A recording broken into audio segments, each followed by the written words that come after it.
কিছু মানুষ বলেন যে নিরন্তর কাজ করলে, পুরুষার্থ পালন করলে এই জীবন বদলে ফেলা সম্ভব।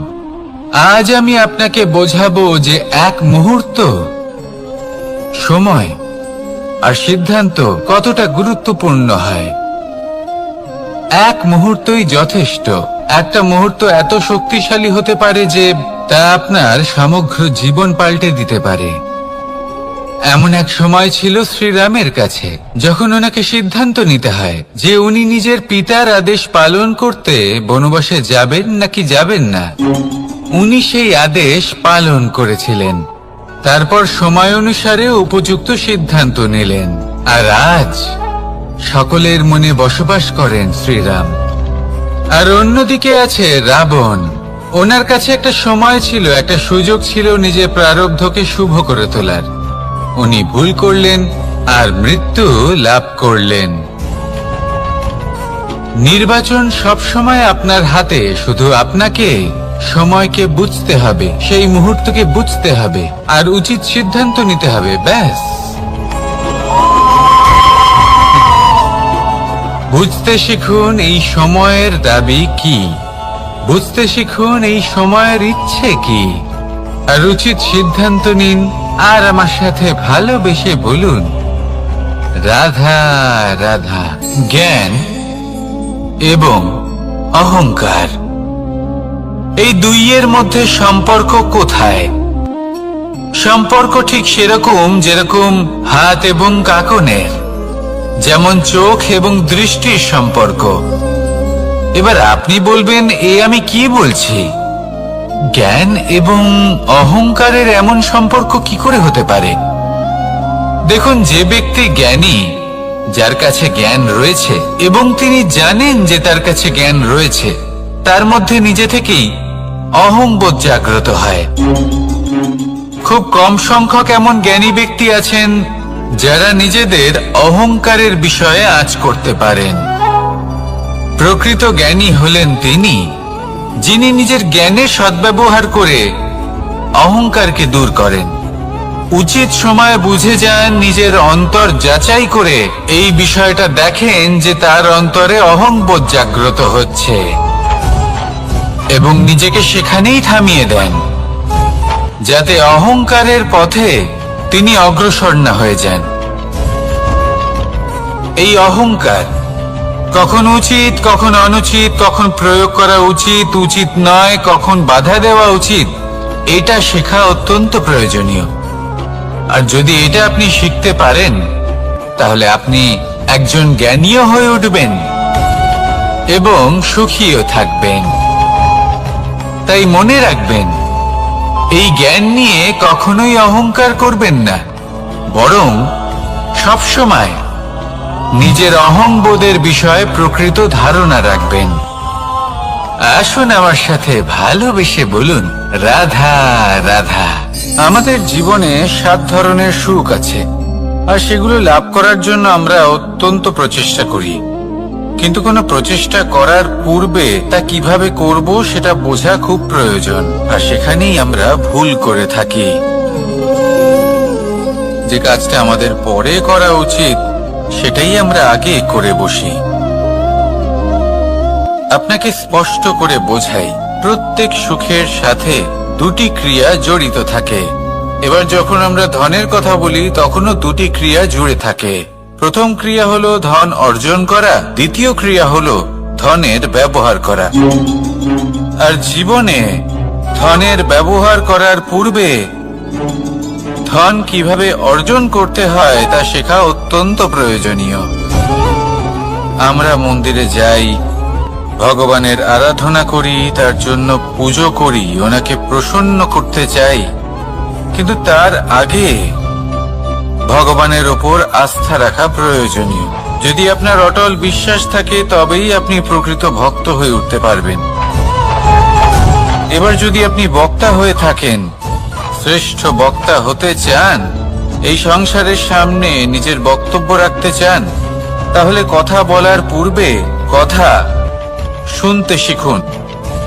তবেই আপনি একজন শ্রেষ্ঠ বক্তা হয়ে উঠতে পারবেন। জীবনে সম্পর্ক স্থাপন করার আগে সম্পর্ক বজায় রাখতে শিখুন, তবেই আপনি একজন প্রকৃত সাথী হয়ে উঠবেন। জীবনে পরাজয় মানার পূর্বে বিজয়ী হওয়ার চেষ্টা কিভাবে করতে হয় সেটা শিখুন, তবেই আপনি একজন নিপুণ ব্যক্তি হয়ে উঠবেন।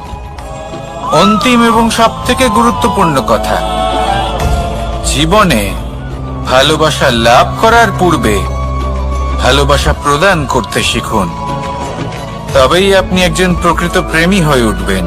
আসুন আমার সাথে ভালোবেসে বলুন, রাধা রাধা। এই সংসারের সব থেকে বড় যুদ্ধ কোনটা?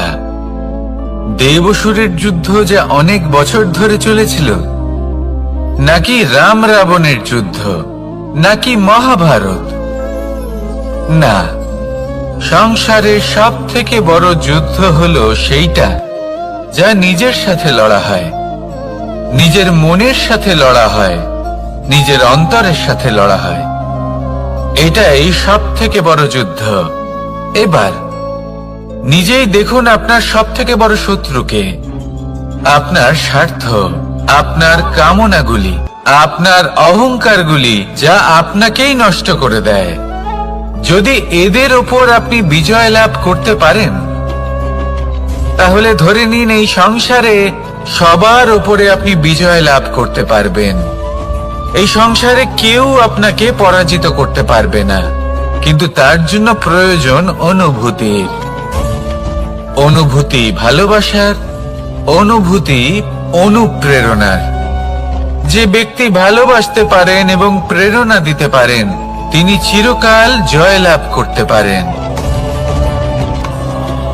নিজের কাছে ভালোবাসার এক অস্ত্র রাখুন আর প্রেরণার এক ঢাল।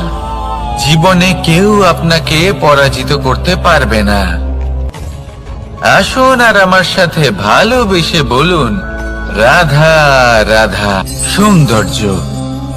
মানুষ নিজের সৌন্দর্যের বিষয়ে কতটা ভাবে, চায় যে সে সব থেকে বেশি রূপবান হবে, সব থেকে বেশি সুন্দর হবে। কিন্তু সৌন্দর্যের পরিভাষা কি তা কি সে জানে? কোনো মাকে জিজ্ঞেস করুন, ওনার জন্য সৌন্দর্যের পরিভাষা ওনার সন্তান। কোনো ভক্তকে জিজ্ঞেস করুন, ওনার জন্য সৌন্দর্যের পরিভাষা ওনার ভগবান। শ্রীরামকে জিজ্ঞেস করুন, ওনার জন্য সৌন্দর্যের পরিভাষা হলো হনুমান। ভাঙা হানু, ফুলে যাওয়া মুখ, দেখতে গেলে উনি বানর, লম্বা লেজ, এত নিরীহ যে ওনাকে অমূল্য মালা দিলে সেটা ছিঁড়ে তার ভেতরে শ্রীরামকে খুঁজছিলেন। কিন্তু ওনার ভাবনা কত সুন্দর। উনি এটা বিশ্বাস করেন যে সংসারের যতই মূল্যবান জিনিস দিয়ে এই মালা তৈরি করা হোক না কেন, যদি এর মধ্যে শ্রীরাম না থাকেন, তাহলে এর মধ্যে কোনো অর্থ নেই। সৌন্দর্য রূপে নয়, ভাবনায় নিহিত থাকে। যদি আপনি সৌন্দর্য প্রাপ্ত করতে চান, তাহলে তা কর্মে নিয়ে আসুন, ভাবনায় এবং বিচারে নিয়ে আসুন। এই সৌন্দর্য আপনার সাথেই থাকবে। যদি আপনি সৌন্দর্যকে রূপের মধ্যে খোঁজেন, তাহলে কিছুক্ষণের জন্য পাবেন। সেই সৌন্দর্য সময়ের সাথে হারিয়ে যাবে। সৌন্দর্য যদি পেতে চান, খুঁজতেই চান, তাহলে হৃদয় খুঁজুন, কর্মে খুঁজুন। মন প্রসন্ন হয়ে বলবে, রাধা রাধা। এই সংসারে মানুষ জন্মগ্রহণ করেন, বড় হতে থাকেন, পুরুষার্থ লাভ করেন, অর্জন করেন। অর্জন করা আসলে কি? বেশিরভাগ মানুষ বলেন অর্জন করা অর্থাৎ ধন সম্পত্তি অর্জন করা। আর কি অর্জন করা যায়? আর কি লাভ করা যায়? আসল প্রশ্ন হলো এটাই যে কি এমন আছে যা বাস্তব রূপে অর্জন করার যোগ্য। তা হলো ব্যবহার, জ্ঞান এবং সন্তোষ। কেন? কারণ আপনি যখন এই সংসার ছেড়ে চলে যাবেন, তখন আপনার ধন সম্পত্তি আপনাকে বিদায় জানাতে আসবে না। আপনাকে বিদায় জানাতে আসবে আপনার আপনজন, যাদের সাথে আপনার সুসম্পর্ক ছিল। সমগ্র সংসারে সহস্র মানুষ ধন অর্জন করে থাকেন। শ্রেষ্ঠ মানুষ হলেন তিনি, যিনি ব্যবহার, জ্ঞান এবং সন্তোষ অর্জন করে থাকেন, একে সকলের মধ্যে বিতরণ করেন। তাই এটাই করুন, আর আমার সাথে ভালোবেসে বলুন, রাধা রাধা। সেই কখন থেকে এই পুস্তকটিকে দেখছি, কিন্তু এর থেকে আমি কোনো জ্ঞান লাভ করতেই পারছি না। এবার আপনি বলবেন যে আজ কেমন বিচিত্র কথা বলছি আমি। যদি এই পুস্তক থেকে আমাকে জ্ঞান লাভ করতে হয়, তাহলে শুধুই তাকিয়ে থাকলে হবে না। আমাকে এই পুস্তককে খুলতে হবে, পড়তে হবে, তাকে বুঝতে হবে, তবেই তো জ্ঞান প্রাপ্তি হবে। বড়ই সহজ একটা ব্যাপার, কিন্তু একে যাপন করা অত্যন্ত কঠিন, তাই না? আপনি নিজেকেই দেখে নিন। আপনার কাছে অনেক জ্ঞান রয়েছে। সহজ থেকে সহজতর জ্ঞানের কথা যদি বলি, আপনি এটুকু তো জানেন যে সত্যি কথা বলা ভালো কাজ, দান করা হলো পুণ্যের কাজ। আপনি জানেন যে পরিশ্রম করলে সাফল্য আসবে। এই জ্ঞান তো আমাদের কাছে রয়েছে, এমন অনেক জ্ঞান আমাদের কাছে রয়েছে, কিন্তু আলস্যের কারণে, অবহেলা করে আমরা শুধু এই জ্ঞান প্রয়োগ করতে পারি না, এই জ্ঞান যাপন করতে পারি না, একে আচরণে প্রয়োগ করতে পারি না, সেজন্য দুঃখী হয়ে যাই। তাই আপনার কাছে যা যা জ্ঞান আছে, যা যা জ্ঞান আপনি লাভ করেছেন, সেই জ্ঞান যাপন করা শুরু করুন, জীবনে প্রয়োগ করতে শুরু করুন। এই মন প্রত্যেকটি মুহূর্তে প্রসন্ন থাকবে, আর লক্ষ্য প্রাপ্ত করে এই মন বলবে, রাধা রাধা। একটা জলের ফোঁটাকে ফোঁটা নামে সম্বোধন করা হয়। অনেক ফোঁটা একত্রিত হলে সাগরের রূপ ধারণ করে। শুধু একটা পাতাকে পাতা বলা হয়, অন্য অনেক পাতার সাথে একত্রিত হলে তা গ্রন্থের রূপ ধারণ করে। একটা মাত্র সুতো অন্য সুতোর সাথে মিলিত হলে বস্ত্রের রূপ ধারণ করে। অনেক সংখ্যক ইট একত্রিত হলে মহলের রূপ ধারণ করে। সৈন্যরা একত্রিত হলে সৈন্যদল তৈরি হতে পারে। এটা হলো শক্তি সংগঠনের, এটাই হলো শক্তি একতার। তা সে বনস্পতি হোক বা কোনো ব্যক্তিই হোক, কোনো মনোভাবই হোক, যদি একা থাকে তাহলে দুর্বল হয়ে পড়বে। যদি সংগঠিত থাকে তাহলে শক্তিও বাড়বে, আর আপনাকে সামনে এগিয়েও নিয়ে যাবে। তাই এই একতায় বিশ্বাস রাখুন, আর আমার সাথে ভালোবেসে বলুন, রাধা রাধা। এমন কিছু রয়েছে মানুষের মনে, তাদের জীবনে এমন এক আবেগ যা সর্বজন বিদিত, যা সবাই জানেন যে উপস্থিত আছে। সেটাকে আমরা সমস্যা বলে থাকি। এমনিতে আমরা সকলেই জানি যে এমন কোনো গৃহ নেই যেখানে মৃত্যুর ছায়া পড়েনি, এমন কোনো বৃক্ষ নেই যার দ্বারা ওষুধ তৈরি সম্ভব নয়, এমন কোনো অন্ন নেই যা সময়ের সাথে বিষ বা অমৃতে পরিণত হতে পারে। এবার এই সমস্যাগুলি কোনো ব্যক্তির জন্য সমস্যা হতে পারে, কিন্তু নিজে থেকে এরা কোনো সমস্যাই নয়। এরা আসে আমাদের সাহায্য করতে, আমাদের কিছু শেখাতে। আপনি নিজেই দেখুন, পর্বতের শিখর থেকে কোনো এক পাখি পড়ে গিয়ে নিজের প্রাণ ত্যাগ করলো। সেটা কখন সম্ভব? যখন সেই পাখি ওড়ার চেষ্টাই করে না। তখন যখন কোনো ব্যক্তি জলে পড়ে যান এবং ডুবে গিয়ে নিজের প্রাণ হারান, এর সম্ভাবনা কখন বেশি থাকে? যখন সেই ব্যক্তি সাঁতার কাটার চেষ্টাই করেন না। তখন এই সমস্যা প্রত্যেকের জীবনে থাকবেই, কিন্তু এটা মনে রাখা প্রয়োজনীয় যে কোনো সমস্যা পরিস্থিতির কারণে সমস্যা হয়ে ওঠে না। এই পরিস্থিতি যখন আমাদের সামনে আসে, আমাদের তা কঠিন মনে হয়। আমরা নতমস্তক হয়ে পড়ি, ভয়ভীত হয়ে পড়ি, তার সম্মুখীন হতে পারি না। তখন তা সমস্যার রূপ নেয়। দৃঢ় হয়ে দাঁড়িয়ে থাকুন সাহসের সাথে, এই পরিস্থিতিগুলির সম্মুখীন হন। দেখবেন সমস্যা কখন সাফল্যে পরিণত হবে আপনি জানতেই পারবেন না। আসুন আমার সাথে ভালোবেসে বলুন, রাধা রাধা। এই সংসারে কখনো কোনো ব্যক্তিকে তার বাইরের পোশাক দেখে বিচার করার চেষ্টা করবেন না। এটা খুব বড় ভুল করবেন। যেমন আমরা জীবনে অনেক সময় এমন করি। ধরুন কোথাও একটা গাছ দেখলাম, খুব বিশাল আকারের একটা গাছ, যেটা মাটির থেকে অনেক উঁচুতে পৌঁছে গেছে, যার বিশাল শাখা আছে। সেগুলো দেখে আমরা ভাবি যে এই গাছে হয়তো কত সুস্বাদু ফল আছে। আমরা সেই গাছের পরিচর্যা করতে থাকি। আবার অন্যদিকে হলো একটি তৃণ, যেটা মাটি থেকে কিছুটা উঁচুতে পৌঁছেছে, কিন্তু সেই তৃণর নিচে, মাটির নিচে অত্যন্ত সুস্বাদু ফল বা সবজি জন্ম নেয়, যা আমাদের স্বাস্থ্যের পক্ষে অত্যন্ত উপকারী। সেই জন্য কখনো আবরণ দেখে কাউকে বিচার করতে চেষ্টা করবেন না। তার বদলে এটা বোঝার চেষ্টা করুন যে আপনার সামনে যে ব্যক্তি আছে বা বস্তু আছে, তার বিশেষত্ব কি। যদি এই বিশেষত্ব বোঝার ক্ষমতা আপনি অর্জন করেন, যদি এই শিল্প আপনি নিজের ভেতরে জাগ্রত করেন, তাহলে এই সংসারে বিশেষত্ব কি সেটা আপনি জানতে পারবেন। আর এই সমস্ত খেলা দৃষ্টি থেকে নয়, দৃষ্টিভঙ্গি থেকে জন্ম নেয়। দৃষ্টিভঙ্গি সবসময় শুভ রাখুন, আর আমার সাথে ভালোবেসে বলুন, রাধা রাধা। যখন মানুষের মৃত্যু হয় তখন কি হয়?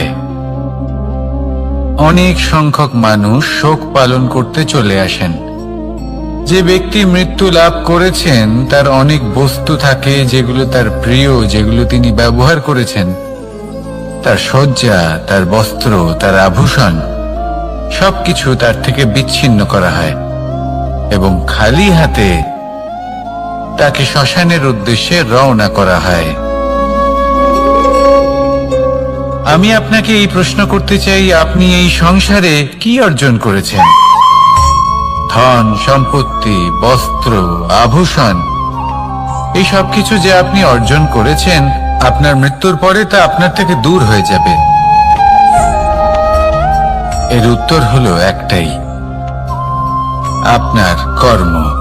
শুধু সেটাই আছে যে একান্ত আপনার, আর শুধু সেটাই এই সংসার থেকে চলে যাওয়ার পরেও সংসারেই জীবিত থাকবে। যদি আপনি দুষ্কর্ম করেন, তাহলে এই সংসার আপনাকে একটি অনুচিত উদাহরণ হিসেবে মনে রাখবে যে এই ব্যক্তি খুব পাপী ছিল, অনুচিত কর্ম করতেন। যে পথে তিনি চলেছেন সেই পথে কারোর চলা উচিত নয়। সেখানেই যদি আপনি সৎকর্ম করেন, তাহলে সংসার চিরকাল এটাই বলবে যে খুব ভালো মানুষ ছিলেন, সবাইকে ভালোবাসতেন, সবাইকে সাহায্য করতেন, আমার খুব প্রিয় মানুষ ছিলেন। এটাই হলো শ্রেষ্ঠ কর্ম। সেই জন্য জীবনে শুধুমাত্র ধন সম্পত্তি, আভূষণ এই সব অর্জন করতে গিয়ে নিজের মনোনিবেশ করবেন না। শ্রেষ্ঠ কর্ম করুন। সংসার থেকে চলে যাওয়ার পরেও এই কর্মই এই সংসারে আপনাকে জীবিত রাখবে। আসুন আমার সাথে ভালোবেসে বলুন, রাধা রাধা। আমরা সবাই সূর্যকে সম্মান করি, ওনাকে শ্রদ্ধা করি, ওনাকে পুজো করি। এই সূর্য আমাদের শক্তি প্রদান করেন, প্রকাশ প্রদান করেন। কখনো কখনো উষ্ণতা এতটাই বাড়িয়ে তোলেন, এতটাই তপ্ত করে তোলেন, আমাদের একথা মনে হয় যে আমাদের এই শরীর জ্বলে যাচ্ছে। তখনও আমরা বিরোধিতা করি না, তাকে কটু কথা শোনাই না। আমরা সসম্মানে তা গ্রহণ করি। কেন কেন করি? কারণ আমরা জানি যে সন্ধেবেলা যখন সূর্যাস্ত হবে তখন শুধুমাত্র অন্ধকার বাকি থাকবে। ঠিক কিছুটা এরকমই হয় আমাদের মাতা পিতাও, যিনি আমাদের জন্ম দেন, আমাদের ভরণ পোষণ করেন, আমাদের বড় করেন, আমাদের প্রেম প্রদান করেন। কখনো কখনো তাদের মুখ থেকে কটু কথা নিঃসৃত হয়, আমাদের দুঃখ হয়, কিন্তু তখন আমাদের এটা বোঝা উচিত এগুলি নিঃসৃত হচ্ছে আমাদেরই মঙ্গলের জন্য। যেমন সূর্যদেব, উনিও উত্তাপ দিয়ে থাকেন আমাদেরই মঙ্গলের জন্য, যাতে ফসল পাকতে পারে, যাতে জল বাষ্প হয়ে মেঘ হতে পারে, বৃষ্টি হতে পারে, আর এই সংসারে নিরন্তর জলের প্রবাহ থাকে। আমাদের মাতা পিতা, তাদের কঠোর আচরণ, তাদের কঠোর অনুশাসনের পেছনে লুকিয়ে থাকে ওনাদের ভালোবাসা। আমাদের তা বুঝতে হবে, সসম্মানে ওনাদের গ্রহণ করতে হবে। কারণ ঠিক সূর্যাস্তের পরে যেমন চতুর্দিক অন্ধকারচ্ছন্ন হয়ে যায়, তেমনি আমাদের জীবন থেকে যখন আমাদের মাতা পিতা চলে যায় তখন আমাদের জীবনেও শুধু এবং শুধুমাত্র অন্ধকারই ছেয়ে থাকে। সেই জন্য নিজের মাতা পিতাকে সম্মান করুন, ওনাদের ভালোবাসা প্রদান করুন। এই মন আর এই জীবন প্রসন্ন হয়ে বলবে, রাধা রাধা। কিছু মানুষ বলেন যে নিরন্তর কাজ করলে, পুরুষার্থ পালন করলে এই জীবন বদলে ফেলা সম্ভব। আজ আমি আপনাকে বোঝাবো যে এক মুহূর্ত, সময় আর সিদ্ধান্ত কতটা গুরুত্বপূর্ণ হয়। এক মুহূর্তই যথেষ্ট। একটা মুহূর্ত এত শক্তিশালী হতে পারে যে তা আপনার সমগ্র জীবন পাল্টে দিতে পারে। এমন এক সময় ছিল শ্রীরামের কাছে, যখন ওনাকে সিদ্ধান্ত নিতে হয় যে উনি নিজের পিতার আদেশ পালন করতে বনবাসে যাবেন নাকি যাবেন না। উনি সেই আদেশ পালন করেছিলেন, তারপর সময় অনুসারে উপযুক্ত সিদ্ধান্ত নিলেন। আর আজ সকলের মনে বসবাস করেন শ্রীরাম। আর অন্যদিকে আছে রাবণ। ওনার কাছে একটা সময় ছিল, একটা সুযোগ ছিল নিজের প্রারব্ধকে শুভ করে তোলার। উনি ভুল করলেন আর মৃত্যু লাভ করলেন। নির্বাচন সবসময় আপনার হাতে, শুধু আপনাকে সময়কে বুঝতে হবে, সেই মুহূর্তকে বুঝতে হবে আর উচিত সিদ্ধান্ত নিতে হবে, ব্যাস। বুঝতে শিখুন এই সময়ের দাবি কি, বুঝতে শিখুন এই সময়ের ইচ্ছে কি, আর উচিত সিদ্ধান্ত নিন। আর আমার সাথে ভালোবেসে বলুন, রাধা রাধা। জ্ঞান এবং অহংকার, এই দুইয়ের মধ্যে সম্পর্ক কোথায়? সম্পর্ক ঠিক সেরকম যেরকম হাত এবং কাঁকনের, যেমন চোখ এবং দৃষ্টির সম্পর্ক। এবার আপনি বলবেন, এ আমি কি বলছি? জ্ঞান এবং অহংকারের এমন সম্পর্ক কি করে হতে পারে? দেখুন, যে ব্যক্তি জ্ঞানী, যার কাছে জ্ঞান রয়েছে এবং তিনি জানেন যে তার কাছে জ্ঞান রয়েছে, তার মধ্যে নিজে থেকেই অহংবোধ জাগ্রত হয়। খুব কম সংখ্যক এমন জ্ঞানী ব্যক্তি আছেন যারা নিজেদের অহংকারের বিষয়ে আঁচ করতে পারেন। প্রকৃত জ্ঞানী হলেন তিনি, যিনি নিজের জ্ঞানের সদ্ব্যবহার করে অহংকারকে দূর করেন। উচিত সময় বুঝে যান, নিজের অন্তর যাচাই করে এই বিষয়টা দেখেন যে তার অন্তরে অহংবোধ জাগ্রত হচ্ছে, এবং নিজেকে সেখানেই থামিয়ে দেন, যাতে অহংকারের পথে তিনি অগ্রসর না হয়ে যান। এই অহংকার কখন উচিত, কখন অনুচিত, কখন প্রয়োগ করা উচিত, উচিত নয়, কখন বাধা দেওয়া উচিত, এটা শেখা অত্যন্ত প্রয়োজনীয়। আর যদি এটা আপনি শিখতে পারেন, তাহলে আপনি একজন জ্ঞানীও হয়ে উঠবেন এবং সুখীও থাকবেন। তাই মনে রাখবেন, এই জ্ঞান নিয়ে কখনোই অহংকার করবেন না, বরং সবসময় নিজের অহংবোধের বিষয়ে প্রকৃত ধারণা রাখবেন। আসুন আমার সাথে ভালোবেসে বলুন, রাধা রাধা। আমাদের জীবনে 7 ধরনের সুখ আছে, আর সেগুলো লাভ করার জন্য আমরা অত্যন্ত প্রচেষ্টা করি। কিন্তু কোনো প্রচেষ্টা করার পূর্বে তা কিভাবে করব সেটা বোঝা খুব প্রয়োজন, আর সেখানেই আমরা ভুল করে থাকি। যে কাজটা আমাদের পরে করা উচিত সেটাই আমরা আগে করে বসি। আপনাকে স্পষ্ট করে বোঝাই, প্রত্যেক সুখের সাথে 2টি ক্রিয়া জড়িত থাকে। এবার যখন আমরা ধনের কথা বলি তখনও 2টি ক্রিয়া জুড়ে থাকে। প্রথম ক্রিয়া হলো ধন অর্জন করা, দ্বিতীয় ক্রিয়া হলো ধনের ব্যবহার করা। আর জীবনে ধনের ব্যবহার করার পূর্বে ধন কিভাবে অর্জন করতে হয় তা শেখা অত্যন্ত প্রয়োজনীয়। আমরা মন্দিরে যাই, ভগবানের আরাধনা করি, তার জন্য পুজো করি, ওনাকে প্রসন্ন করতে চাই, কিন্তু তার আগে ভগবানের ওপর আস্থা রাখা প্রয়োজনীয়। যদি আপনার অটল বিশ্বাস থাকে তবেই আপনি প্রকৃত ভক্ত হয়ে উঠতে পারবেন। এবার যদি আপনি বক্তা হয়ে থাকেন, শ্রেষ্ঠ বক্তা হতে চান, এই সংসারের সামনে নিজের বক্তব্য রাখতে চান, তাহলে কথা বলার পূর্বে কথা শুনতে শিখুন। তবেই আপনি একজন শ্রেষ্ঠ বক্তা হয়ে উঠতে পারবেন। জীবনে সম্পর্ক স্থাপন করার আগে সম্পর্ক বজায় রাখতে শিখুন, তবেই আপনি একজন প্রকৃত সাথী হয়ে উঠবেন। জীবনে পরাজয় মানার পূর্বে বিজয়ী হওয়ার চেষ্টা কিভাবে করতে হয় সেটা শিখুন, তবেই আপনি একজন নিপুণ ব্যক্তি হয়ে উঠবেন। অন্তিম এবং সবথেকে গুরুত্বপূর্ণ কথা, জীবনে ভালোবাসা লাভ করার পূর্বে ভালোবাসা প্রদান করতে শিখুন, তবেই আপনি একজন প্রকৃত প্রেমী হয়ে উঠবেন। আসুন আমার সাথে ভালোবেসে বলুন, রাধা রাধা। এই সংসারের সবথেকে বড় যুদ্ধ কোনটা? দেব-অসুরের যুদ্ধ যা অনেক বছর ধরে চলেছিল, নাকি রাম রাবণের যুদ্ধ, নাকি মহাভারত?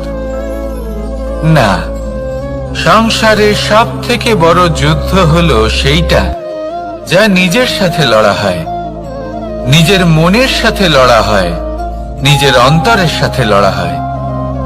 এটাই সবথেকে বড় যুদ্ধ। এবার নিজেই দেখুন আপনার সবথেকে বড় শত্রুকে। আপনার স্বার্থ, আপনার কামনাগুলি, আপনার অহংকারগুলি, যা আপনাকেই নষ্ট করে দেয়। যদি এদের ওপর আপনি বিজয় লাভ করতে পারেন, তাহলে ধরে নিন এই সংসারে সবার উপরে আপনি বিজয় লাভ করতে পারবেন। এই সংসারে কেউ আপনাকে পরাজিত করতে পারবে না, কিন্তু তার জন্য প্রয়োজন অনুভূতির। অনুভূতি ভালোবাসার, অনুভূতি অনুপ্রেরণার। যে ব্যক্তি ভালোবাসতে পারেন এবং প্রেরণা দিতে পারেন, তিনি চিরকাল জয় লাভ করতে পারেন। নিজের কাছে ভালোবাসার এক অস্ত্র রাখুন আর প্রেরণার এক ঢাল। জীবনে কেউ আপনাকে পরাজিত করতে পারবে না। আসুন আর আমার সাথে ভালোবেসে বলুন, রাধা রাধা। সৌন্দর্য। মানুষ নিজের সৌন্দর্যের বিষয়ে কতটা ভাবে, চায় যে সে সব থেকে বেশি রূপবান হবে, সব থেকে বেশি সুন্দর হবে। কিন্তু সৌন্দর্যের পরিভাষা কি তা কি সে জানে? কোনো মাকে জিজ্ঞেস করুন, ওনার জন্য সৌন্দর্যের পরিভাষা ওনার সন্তান। কোনো ভক্তকে জিজ্ঞেস করুন, ওনার জন্য সৌন্দর্যের পরিভাষা ওনার ভগবান। শ্রীরামকে জিজ্ঞেস করুন, ওনার জন্য সৌন্দর্যের পরিভাষা হলো হনুমান। ভাঙা হানু, ফুলে যাওয়া মুখ, দেখতে গেলে উনি বানর, লম্বা লেজ, এত নিরীহ যে ওনাকে অমূল্য মালা দিলে সেটা ছিঁড়ে তার ভেতরে শ্রীরামকে খুঁজছিলেন। কিন্তু ওনার ভাবনা কত সুন্দর। উনি এটা বিশ্বাস করেন যে সংসারের যতই মূল্যবান জিনিস দিয়ে এই মালা তৈরি করা হোক না কেন, যদি এর মধ্যে শ্রীরাম না থাকেন তাহলে এর মধ্যে কোনো অর্থ নেই। সৌন্দর্য রূপে নয়, ভাবনায় নিহিত থাকে। যদি আপনি সৌন্দর্য প্রাপ্ত করতে চান তাহলে তা কর্মে নিয়ে আসুন, ভাবনায় এবং বিচারে নিয়ে আসুন। এই সৌন্দর্য আপনার সাথেই থাকবে।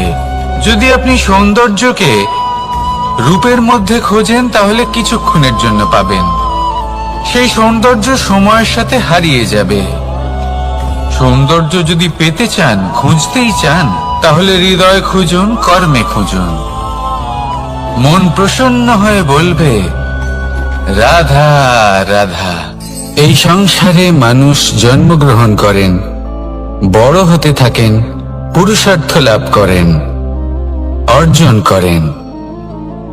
অর্জন করা আসলে কি? বেশিরভাগ মানুষ বলেন অর্জন করা অর্থাৎ ধন সম্পত্তি অর্জন করা। আর কি অর্জন করা যায়? আর কি লাভ করা যায়?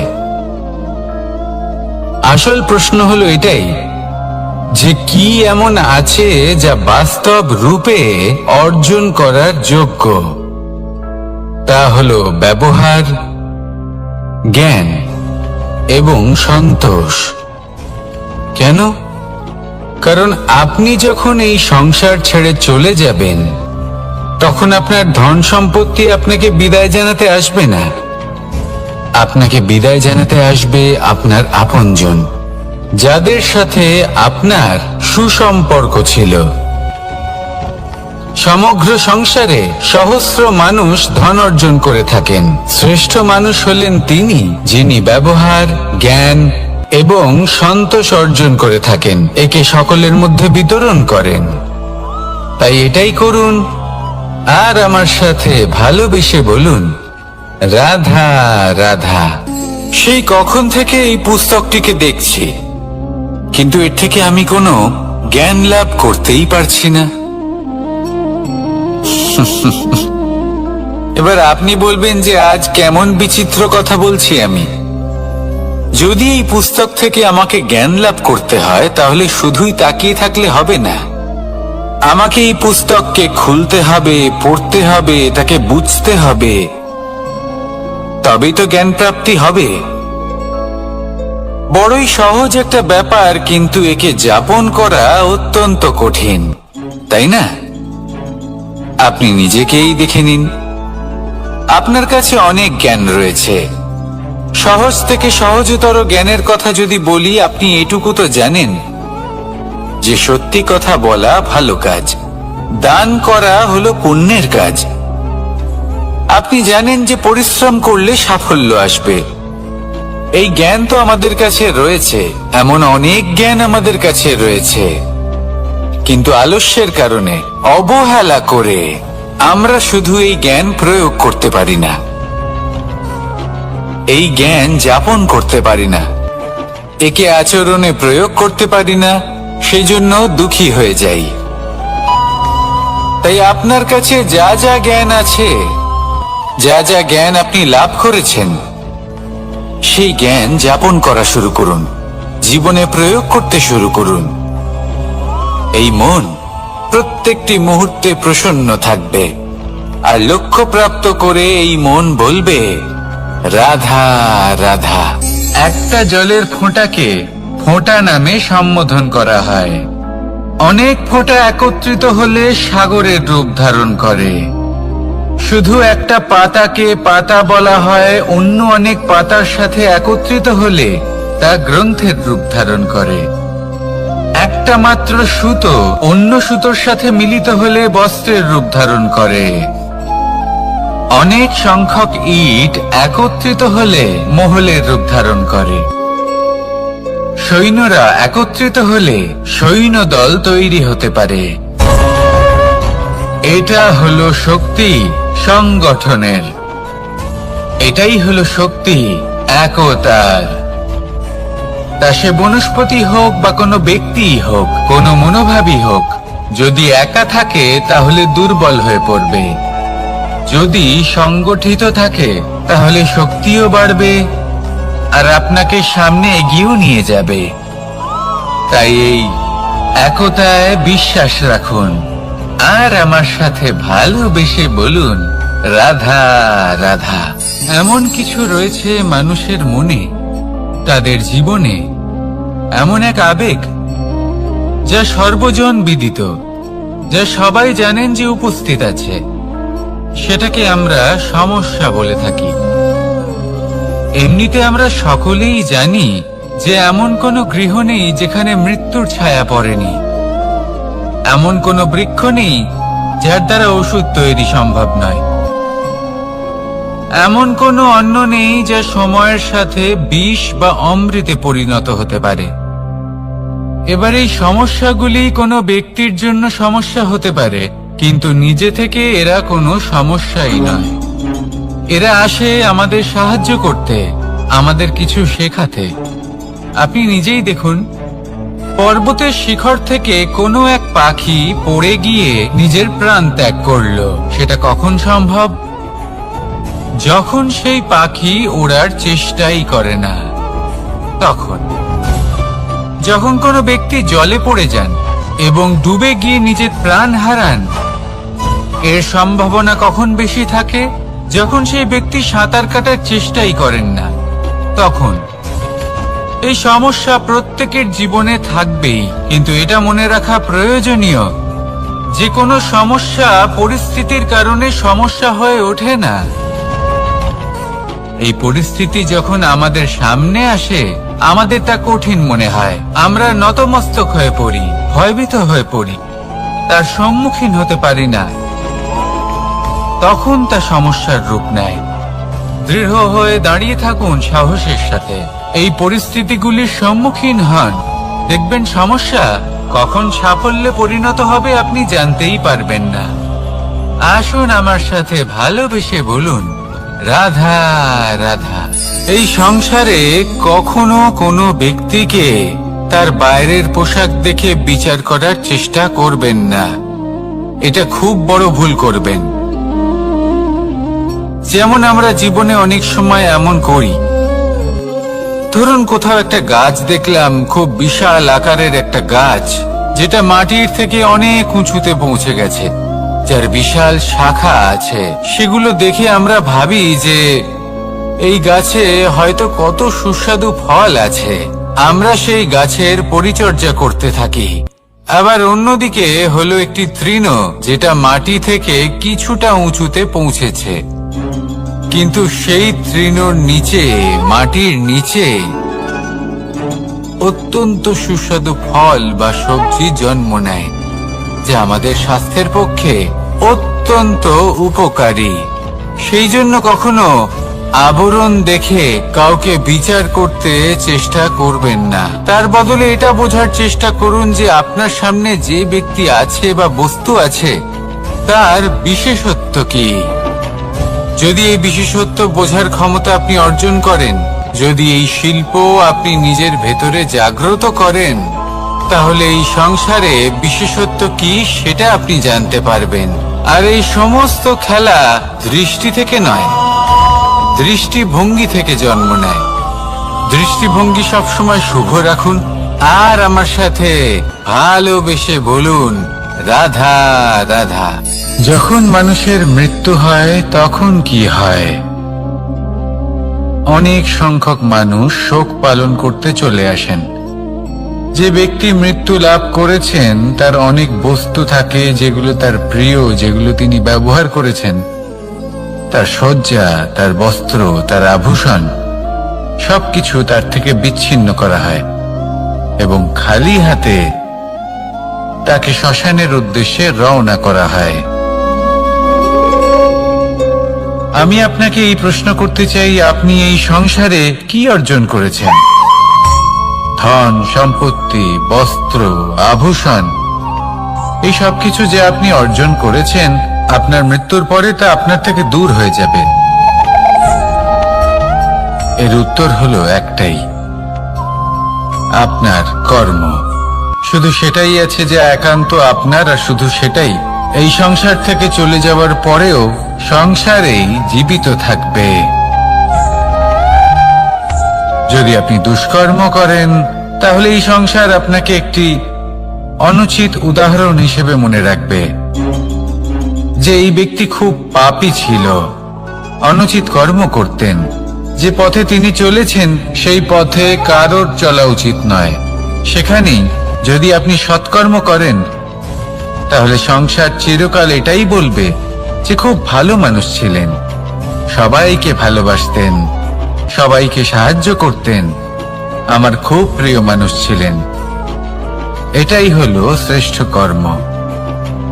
সেই জন্য জীবনে শুধুমাত্র ধন, সম্পত্তি, আভূষণ এই সব অর্জন করতে গিয়ে নিজের মনোনিবেশ করবেন না।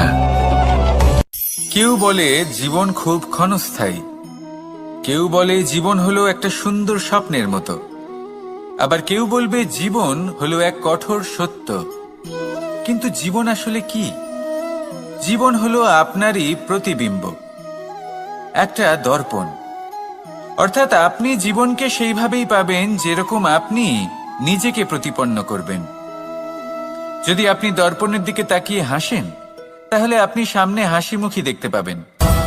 এবার যদি আপনি গম্ভীর হয়ে থাকেন, তাহলে আপনি একজন রুষ্ট ব্যক্তি দেখতে পাবেন।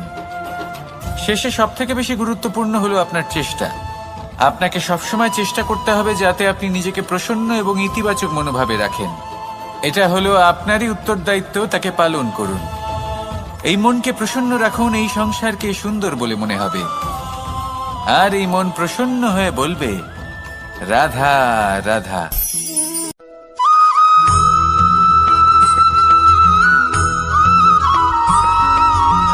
এই সংসারে প্রত্যেক মানুষ এটাই চান যে তিনি যেন ধনবান হন। অনেকজন বিদ্বান মানুষ আছেন এই সংসারে, তারা কেন ধনবান হন না? অনেক সংখ্যক বলশালী ব্যক্তি আছেন, তাদের কাছে ধন নেই কেন? তাদের কেন ধনের অভাব হয়? আবার এমনও কিছু মানুষ আছেন যারা পরিশ্রম করেন, তারা দিনমজুর, কিন্তু তারা ধন অর্জন করতে পারেন। কিছু বিদ্বান ব্যক্তি আছেন যাদের কাছে অধিক মাত্রায় ধন রয়েছে। কয়েকজন বলশালী ব্যক্তি রয়েছেন যাদের কাছে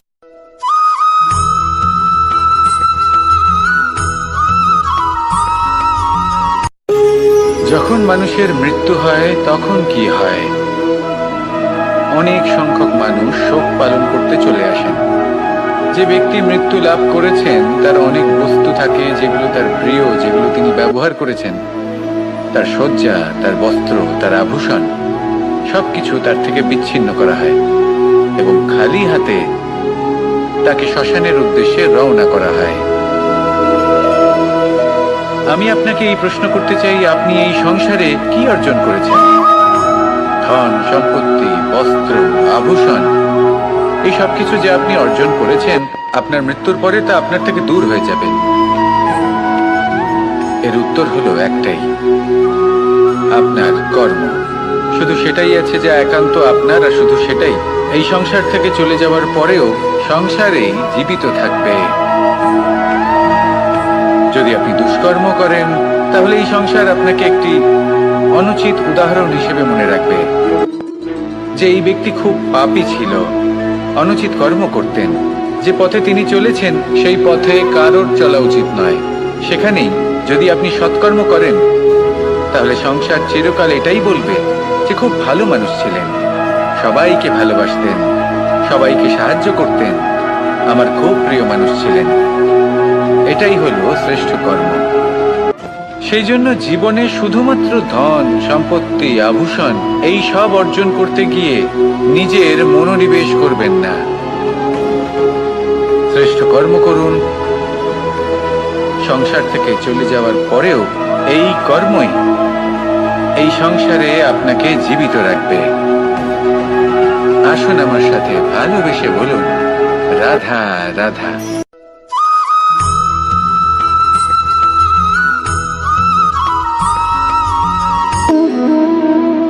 সম্পর্ক হলো আমাদের জীবনের একটি আধার।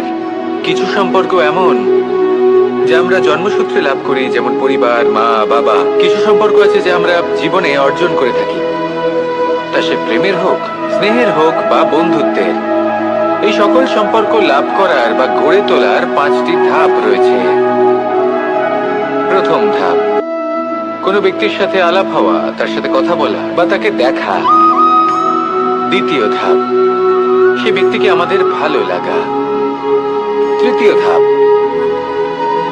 আমাদের এটা চাইতে শুরু করা যে জীবনে এই ব্যক্তি যেন আমাদের বন্ধু হন, আমাদের জীবনে থাকেন, বা আমাদের কাউকে ভালোবেসে ফেলা। আর এটা আমাদের ভাবা বা চাওয়া যে সেই ব্যক্তি যেন আজীবন আমার সাথে থাকেন, আমার জীবনে আমার সাথী হয়ে। চতুর্থ ধাপ, লাভ করা। এবার এই ধাপটি অনেক মানুষের পক্ষেই খুবই সরল হয়, বড়ই সরলভাবে নিজেদের সঙ্গীকে লাভ করে থাকেন। কিছু মানুষের জন্য এই ধাপ অত্যন্ত কঠিন হয়ে থাকে। অনেক প্রতিকূল পরিস্থিতির উপর জয়লাভ করে তারা সঙ্গীকে লাভ করেন, কিন্তু লাভ অবশ্যই করেন।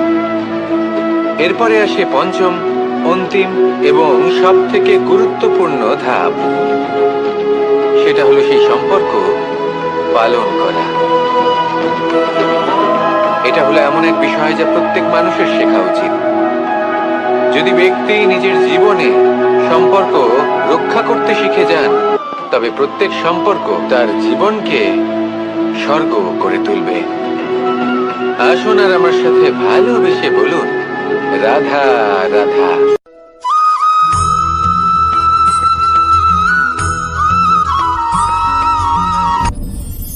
আপনি কি কখনো কোনো জলের ধারা দেখেছেন?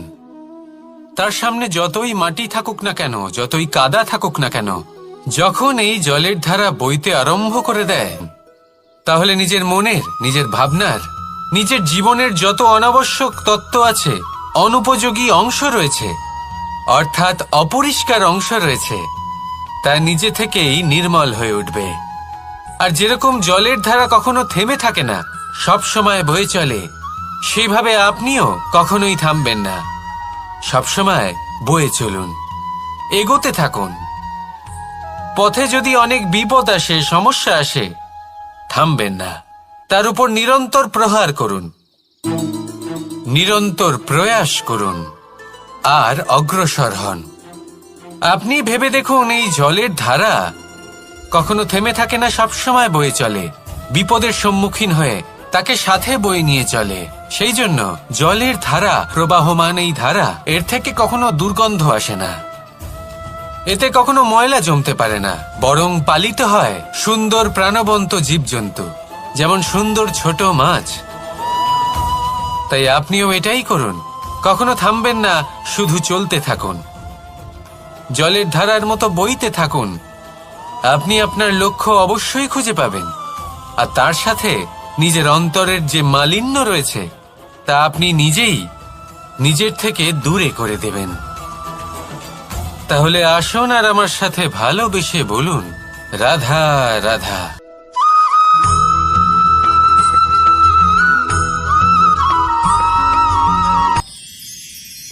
মানুষ তার জীবনে দুই ধরনের পরিস্থিতিকে খুব ভয় পায়। এক, কোনো কারণবশত কারোর সামনে নত হওয়া। দুই, কোনো কারণে নিজের চরিত্র থেকে, নিজের মূল্যবোধ থেকে বিচ্যুত হওয়া। এবার কেন হয় এরকম যে কথায় কথায় কারোর সামনে নত হতে হয়? কেন বারংবার নিজের চরিত্র থেকে চ্যুত হতে হয়? এরকম কেন হয়? এটা তখনই হয় যখন আমাদের শিক্ষা এবং মূল্যবোধের অভাব থাকে। যদি মানুষের মধ্যে প্রকৃত শিক্ষা থাকে, তাহলে এই সংসারে কোনো সময় এবং কারোর সামনেই নত হওয়ার কোনো প্রয়োজন নেই। যদি মানুষের মধ্যে মূল্যবোধ থাকে, তাহলে তাকে নিজের মূল্যবোধ বা চরিত্র থেকে বিচ্যুত হতে হয় না, তা সে যাই হয়ে যাক না কেন। কোনো বালককে যদি জন্ম থেকেই সুশিক্ষার অধিকারী করা হয়, শিক্ষিত করা হয়, মূল্যবোধের অধিকারী করা হয়, তবে সে এই সংসারে এমন কর্ম করবে যাতে সে নিজেকে, নিজের পরিবারকে, সমগ্র সমাজকে গর্বিত করতে পারে। শিক্ষা লাভ করুন, মূল্যবোধ লাভ করুন এবং আমার সাথে ভালোবেসে বলুন, রাধা রাধা।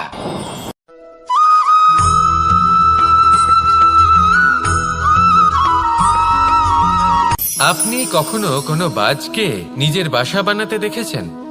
এই বাজ যখনই কোনো বাসা বানায় তখন উঁচু গাছের ডালে বা কোনো পর্বতের শিখরে বাসা বানায়, অনেক উচ্চতায়। আর সেখানে তার সন্তানও জন্মগ্রহণ করে।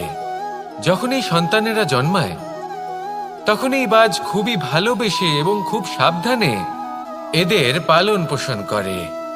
নিজের ঠোঁট দিয়ে তাদের ঠোঁটে খাবার পরিবেশন করে। কিন্তু যেই সেই সন্তানেরা হৃষ্টপুষ্ট হয়ে যায় এবং সেই কথা বাজ নিজে বুঝতে পেরে যায়, সেই বাজ নিজেই সেই বাসা ছিন্ন ভিন্ন করে দেয়। সেই সন্তান যাদের সবেমাত্র ডানা গজিয়েছে, কিভাবে উড়তে হয় তারা জানে না, সেই সন্তানগুলিকে উচ্চতা থেকে ঠেলে দেয়। সেই সন্তান প্রথমে ভয়ভীত হয়ে যায়। তারা সামনে মৃত্যুকে দেখতে পেয়ে ভয়ের কারণে তাদের ডানা ঝাপটাতে থাকে। আর সেই প্রক্রিয়াতেই সেই সন্তানগুলি উড়তে শুরু করে দেয়। এবার এই ঘটনায় আমরা কি শিক্ষা পেতে পারি? এটাই, যদি আপনি মাতা পিতা হন তাহলে নিজের সন্তানকে অবশ্যই স্নেহ করুন, কিন্তু তাদেরকে নিজের আঁচলের তলায় বেঁধে রাখবেন না। যদি আপনি চান আপনার সন্তান জীবনে উন্নতি করুক, তাহলে নিজের মুঠো থেকে তাদের স্বতন্ত্র করে দিন। এই সংসারে সংঘর্ষ করতে দিন। সেই সন্তান নিজেই বুঝতে পারবে যে জন্মের সময় পাওয়া ডানা কি করে ব্যবহার করতে হয়। আর আপনার চোখের সামনে আপনার সন্তান এই আকাশে উড়তে থাকবে। তাহলে আসুন আমার সাথে ভালোবেসে বলুন, রাধা রাধা।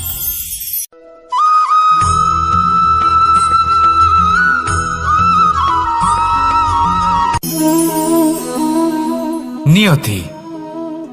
রাধা আমাকে বলে, কৃষ্ণ, যদি তুমি জানো যে নিয়তিতে কি আছে তাহলে তাকে বদলে দাও না কেন? মহাদেব আমাকে বলেন যে শ্রীকৃষ্ণ, যদি আপনি এটা জানেন যে সাম্বের নিয়তি এটাই, তাহলে আপনি তাকে বদলানোর চেষ্টা কেন করেন? কেন? কারণ আমি একজন পিতা, আর পিতার কর্তব্য এটাই, তিনি যেন সম্ভাব্য সব চেষ্টা করেন নিজের সন্তানের মঙ্গলের জন্য। নিয়তি আমি জানি, কিন্তু এটাও আমি জানি যে কর্মের থেকে বড় আর কোনো নিয়তি হতে পারে না। অভিজ্ঞতাও রয়েছে যে কর্মের হাতে নিয়তির এই চক্র বদলে যেতে পারে। তাই জীবনে যদি আপনার কখনো এমন মনে হয় যে এটা তো অসম্ভব, তখনও চেষ্টা করা কখনোই ছাড়বেন না। কে বলতে পারে আপনারই কর্মের কোনো এক বীজ হয়তো নিয়তির চাকায় আটকে গেল আর নিয়তিকে নিজের পথ পাল্টাতে হলো, ঠিক কি না? সেই জন্য নিয়তিকে ভাগ্য মেনে নিয়ে চুপ করে বসে থাকবেন না।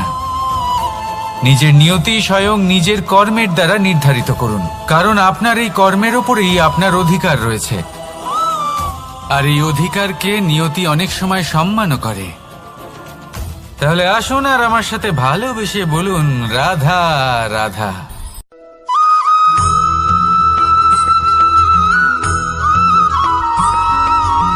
কখনো কখনো আমরা ভাবি যে কোনো ব্যক্তি যিনি ধর্মের পথে চলেছেন, যদি তার দ্বারা কোনো ভুল হয়ে থাকে তাহলে নিয়তি তাকে সেই মুহূর্তেই কঠোর শাস্তি দেন। কিন্তু সেই সব মানুষ যারা সংসারের সব থেকে বড় অধর্মী, বহু নিকৃষ্ট মানের কাজ করেন, তাদের নিয়তি অনেক সুযোগ দেন। তাদের নিয়তি এরকম কঠোর প্রহার করেন না। এই ভাবনা কখনো না কখনো মনে আসেই। ভেবে দেখুন কেন? আসলে জীবনকে বেশিরভাগ মানুষ একভাবেই দেখে থাকেন, বিভিন্ন স্তরে একে দেখা উচিত। এবার আপনি বলুন, এই সংসারে কোনো অধর্মী কখনো প্রেরণার উৎস হতে পারেন? কখনোই নয়। যে মানুষ নিজের আত্মাকে মলিন করে ফেলেছেন, তিনি এই সংসারকে কিভাবে প্রেরণা যোগাবেন? উনি নিজেই বুঝতে পারেন না কোনটা করা উচিত, ধর্ম কোনটা। তাই নিয়তি তাকে একটা সুযোগ দেন, এটা বোঝার সুযোগ দেন যে কোনটা উচিত, কোনটা ধর্ম। সুযোগ দেন নিজের বিবেক জাগিয়ে তোলার, তাকে সুযোগ দেন নিজের অন্তরাত্মার ডাক শোনার। যখন তাতেও কাজ হয় না, তখন নিয়তির কাছে একটাই পথ বাকি থাকে, আর তা হল মহাবিনাশ। মহাবিনাশ হয়তো দেরিতেই আসতে পারে, কিন্তু তা অবশ্যই আসবে। আর যখন মহাবিনাশ আসে তখন মহাবিনাশের যন্ত্রণা সমগ্র মানব জীবনের যন্ত্রণার থেকে অনেক বেশি হয়। এই কথাটা সবসময় মনে রাখবেন। আর অন্যদিকে যে মানুষ ধর্মের পথে চলছেন তার দ্বারা যদি কোনো ভুল হয়ে থাকে তখন নিয়তি তার পরীক্ষা নেন। কিছুক্ষণের জন্য মানুষের মনে হতে পারে নিয়তি তাকে কঠোর শাস্তি দিয়েছেন।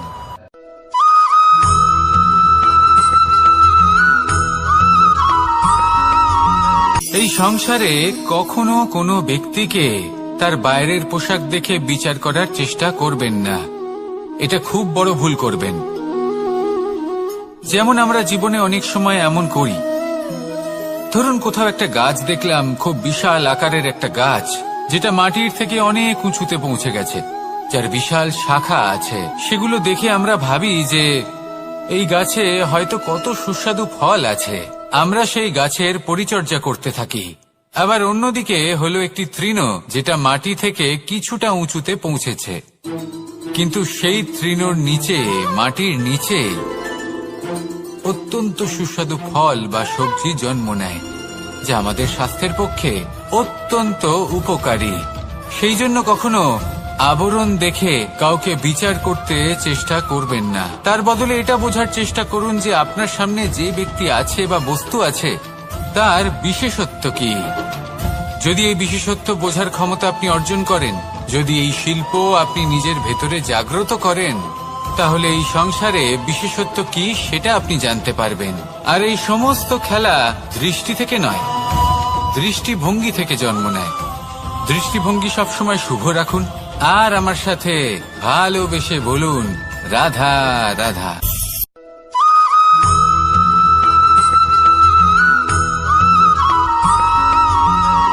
পুরুষার্থ। শাস্ত্রে 4 ধরনের পুরুষার্থের কথা বলা হয়েছে। প্রথম হলো ধর্ম। আপনি কি জানেন এই ধর্ম আসলে কি? আপনার কি মনে হয় ধর্ম আসলে কি? কোনো বিশেষ ঈশ্বরকে মানাই কি ধর্ম বলা হয়? নাকি কোনো বিশেষ রীতি পালন করাই হলো ধর্ম? নাকি কোনো বিশেষ সাহিত্যকে সর্বশ্রেষ্ঠ মনে করাই হলো ধর্ম? না, ধর্ম হলো সেটা যাকে ধারণ করা যেতে পারে। আর ধারণ শুধু সেটাই করা যায় যা পবিত্র। পবিত্র শুধু তাকেই বলা হয় যা নিঃস্বার্থ, যার মধ্যে শাসন করার কোনো ইচ্ছে নেই, যা সরলভাবেই প্রবাহমান, জল এবং বায়ুর মতো। যখন কোনো ব্যক্তি ধর্মকে ধারণ করেন এবং সেই ধর্ম সেই ব্যক্তিকে রক্ষা করে, তখন তাকে ধর্ম বলা হয়। ধর্ম যা রক্ষা করে অহংকার থেকে, খারাপ চিন্তার হাত থেকে। সেই জন্য পুরুষার্থ গড়ে তোলার আগে, ধর্ম পালন করার আগে ধর্মের প্রকৃত অর্থ কি সেটা বুঝে নিন। এটা জেনে রাখুন যে সমস্ত ধর্মের আধার, সমস্ত ধর্মের ভিত শুধুমাত্র ভালোবাসা। আসুন আর এই ভালোবাসার সাথেই বলুন, রাধা রাধা।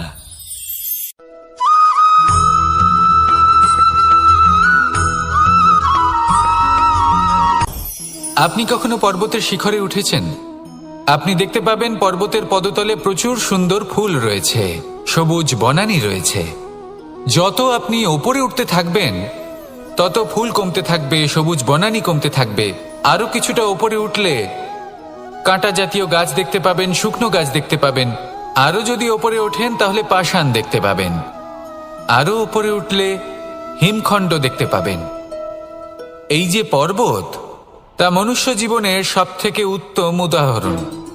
মানুষ যখন সাফল্যের শিখরে পৌঁছতে চান, মহানুভবতার শিখরে পৌঁছতে চান, পথে যত আস্তে আস্তে উপরে উঠতে থাকেন, ততই ভৌতিক বস্তু তার থেকে বিচ্ছিন্ন হতে থাকে। যদি তিনি সেই ভৌতিক বস্তুগুলি ত্যাগ না করতে পারেন, তাহলে কখনোই সেই স্থানে পৌঁছতে পারবেন না। আর মানুষ যদি উচিত ত্যাগ করতে পারেন, পথে অগ্রসর হতে থাকেন, এগোতে থাকেন, তাহলে একদিন না একদিন তিনি মহানুভবতার, জ্ঞানের, সাফল্যের হিমের স্বাদ অবশ্যই লাভ করবেন। মনে রাখবেন, মানব জীবনে ত্যাগ হলো অত্যন্ত গুরুত্বপূর্ণ অংশ। আসুন আমার সাথে ভালোবেসে বলুন, রাধা রাধা।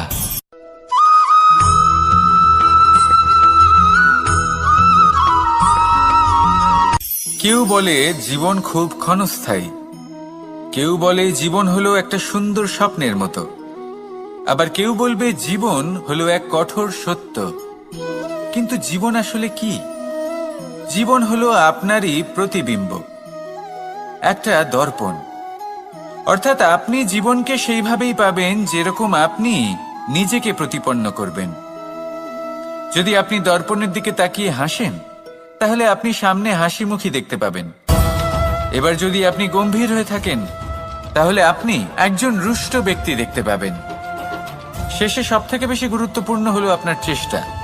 আপনাকে সবসময় চেষ্টা করতে হবে যাতে আপনি নিজেকে প্রসন্ন এবং ইতিবাচক মনোভাবে রাখেন। এটা হলো আপনারই উত্তরদায়িত্ব, তাকে পালন করুন। এই মনকে প্রসন্ন রাখুন, এই সংসারকে সুন্দর বলে মনে হবে। আর এই মন প্রসন্ন হয়ে বলবে, রাধা রাধা।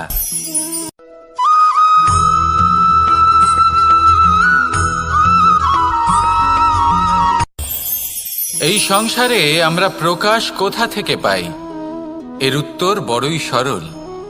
ভোরে যখন সূর্যোদয় হয়, তখন প্রকাশের কিরণ আমাদের ঘরে এসে পৌঁছয়। এইভাবেই আমরা প্রকাশ লাভ করি।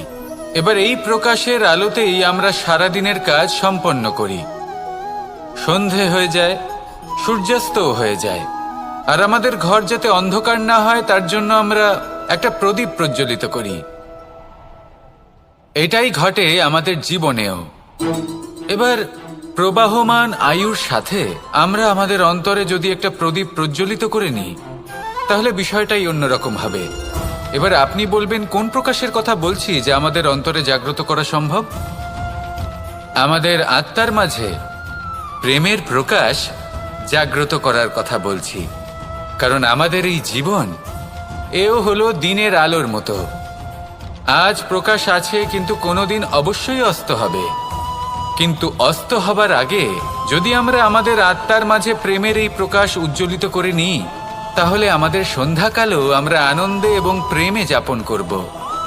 তাহলে আসুন আর আমার সাথে ভালোবেসে বলুন, রাধা রাধা।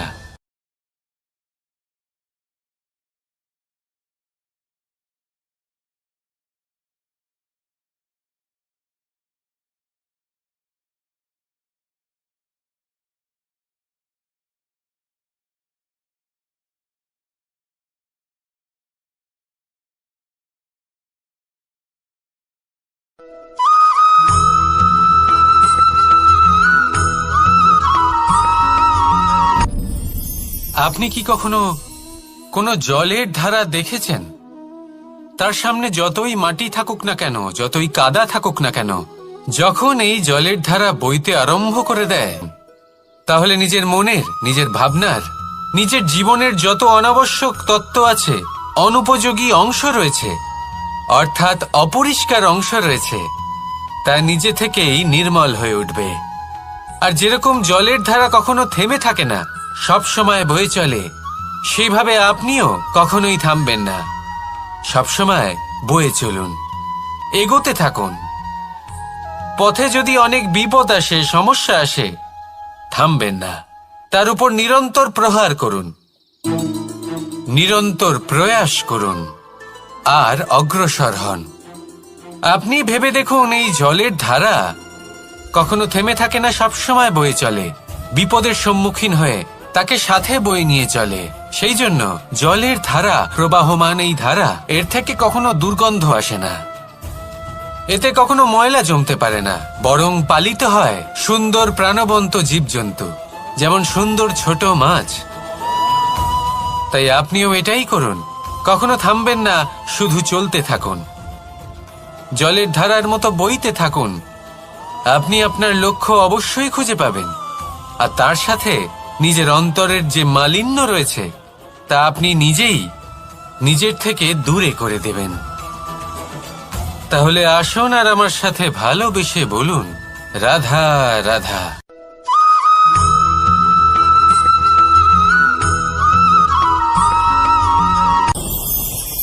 ভয়ের সাথে আমরা সবাই পরিচিত, কষ্টও আমরা সবাই পেয়েছি।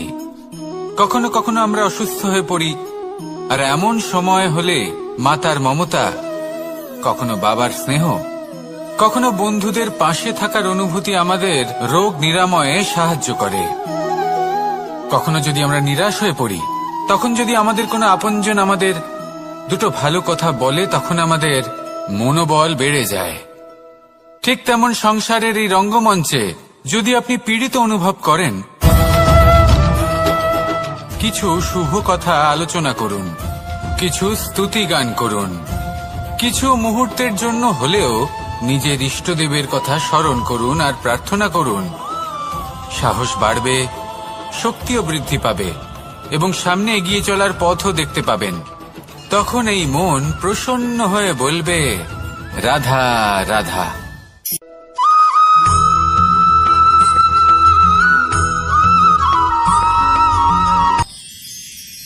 মানুষ তার জীবনে দুই ধরনের পরিস্থিতিকে খুব ভয় পায়। এক, কোনো কারণবশত কারোর সামনে নত হওয়া। দুই, কোনো কারণে নিজের চরিত্র থেকে, নিজের মূল্যবোধ থেকে বিচ্যুত হওয়া। এবার কেন হয় এরকম যে কথায় কথায় কারোর সামনে নত হতে হয়? কেন বারংবার নিজের চরিত্র থেকে চ্যুত হতে হয়? এরকম কেন হয়? এটা তখনই হয় যখন আমাদের শিক্ষা এবং মূল্যবোধের অভাব থাকে। যদি মানুষের মধ্যে প্রকৃত শিক্ষা থাকে, তাহলে এই সংসারে কোনো সময় এবং কারোর সামনেই নত হওয়ার কোনো প্রয়োজন নেই। যদি মানুষের মধ্যে মূল্যবোধ থাকে, তাহলে তাকে নিজের মূল্যবোধ বা চরিত্র থেকে বিচ্যুত হতে হয় না, তা সে যাই হয়ে যাক না কেন। কোনো বালককে যদি জন্ম থেকেই সুশিক্ষার অধিকারী করা হয়, শিক্ষিত করা হয়, মূল্যবোধের অধিকারী করা হয়, তবে সে এই সংসারে এমন কর্ম করবে যাতে সে নিজেকে, নিজের পরিবারকে, সমগ্র সমাজকে গর্বিত করতে পারে। শিক্ষা লাভ করুন, মূল্যবোধ লাভ করুন এবং আমার সাথে ভালোবেসে বলুন, রাধা রাধা।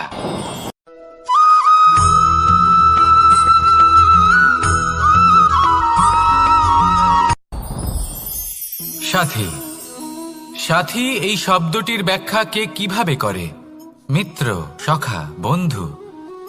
কিন্তু অর্থ একটাই, তিনি যিনি আপনার সঙ্গী হন আর তিনি যার সাথী আপনি হন।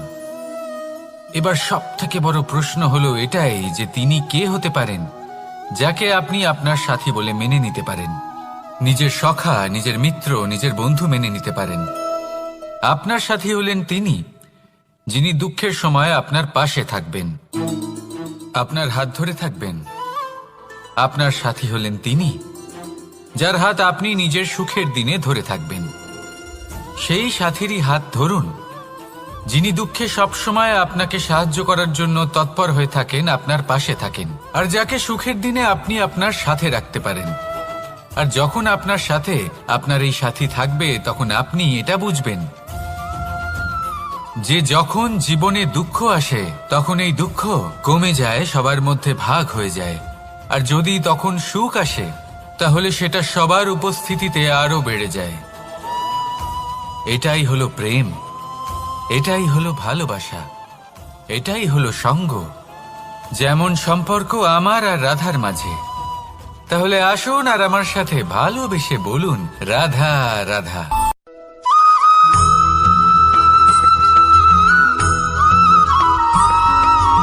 কখনো কখনো আমরা ভাবি যে কোনো ব্যক্তি যিনি ধর্মের পথে চলেছেন, যদি তার দ্বারা কোনো ভুল হয়ে থাকে, তাহলে নিয়তি তাকে সেই মুহূর্তেই কঠোর শাস্তি দেন।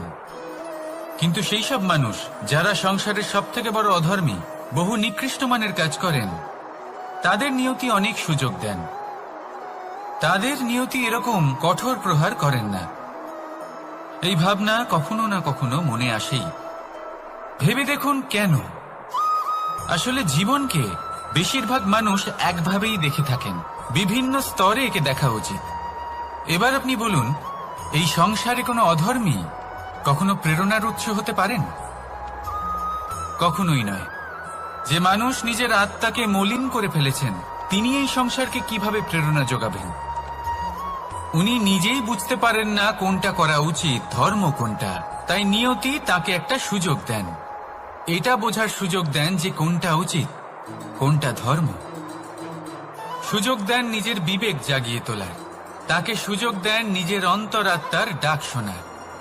যখন তাতেও কাজ হয় না, তখন নিয়তির কাছে একটাই পথ বাকি থাকে, আর তা হল মহাবিনাশ। মহাবিনাশ হয়তো দেরিতেই আসতে পারে, কিন্তু তা অবশ্যই আসবে। আর যখন মহাবিনাশ আসে, তখন মহাবিনাশের যন্ত্রণা সমগ্র মানব জীবনের যন্ত্রণার থেকে অনেক বেশি হয়। এই কথাটা সবসময় মনে রাখবেন।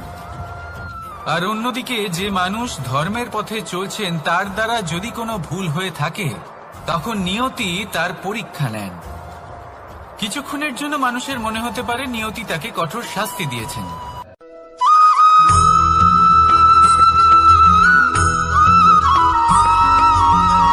মানুষের মানসিকতা এমন হয় যে সে যতটা করে আশা করে যে তার থেকে অনেক বেশি তার বদলে সে পাবে। দেখুন, সবকিছুই আপনার ভাবনা চিন্তার উপর নির্ভর করছে। আপনি যদি ফলের বিষয়ে ভেবে কর্ম করতে থাকেন, তাহলে সেটা অনুচিত। জীবনের আসল আনন্দ হলো নিজের কর্ম করতে থাকা, ফলের চিন্তা করা উচিত নয়। যদি আপনি এরকম ভাবেন যে আমি এতটা করছি, আমার এতটা পাওয়া উচিত, সেই ভাবনা অনুচিত। যদি আপনি সেবার মানসিকতা নিয়ে কর্ম করতে থাকেন, কর্মচক্রে প্রবাহিত হন, যদি আপনি এমন ভাবনা রাখেন যে আমি এতটা পাচ্ছি, তাই এর থেকে অনেক বেশি আমি কর্ম করব, তাহলে নিশ্চিতরূপে আপনি যতটা করছেন তার থেকে অনেক বেশি আপনি পাবেন, আপনার আশার থেকে অনেক বেশি আপনি পাবেন। শুধু জীবনে অনেক বেশি কাজ করতে থাকুন, ফলের চিন্তা করবেন না। আর মনে রাখবেন, এই ভাবনাই সব থেকে বড় বীজ। কর্মের উপর বিশ্বাস রাখুন, জীবনে যা যা আপনি চান সবই সুখময় হবে। আসুন আর আমার সাথে ভালোবেসে বলুন, রাধা রাধা।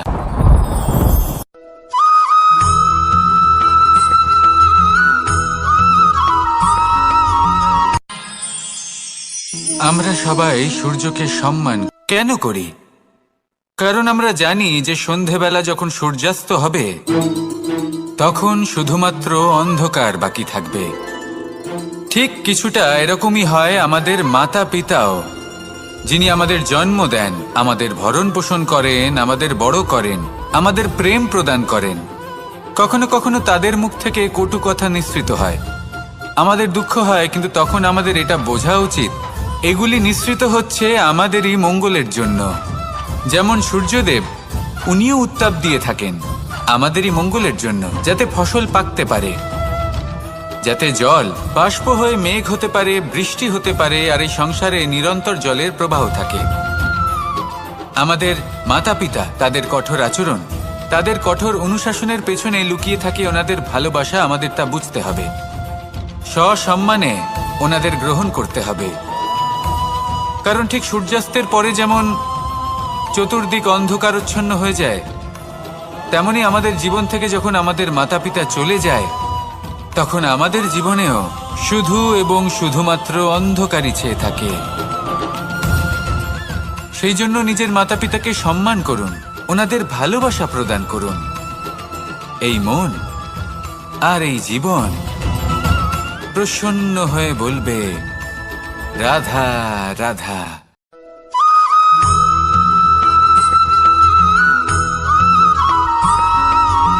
এই সংসারে কখনো কোনো ব্যক্তিকে তার বাইরের পোশাক দেখে বিচার করার চেষ্টা করবেন না, এটা খুব বড় ভুল করবেন।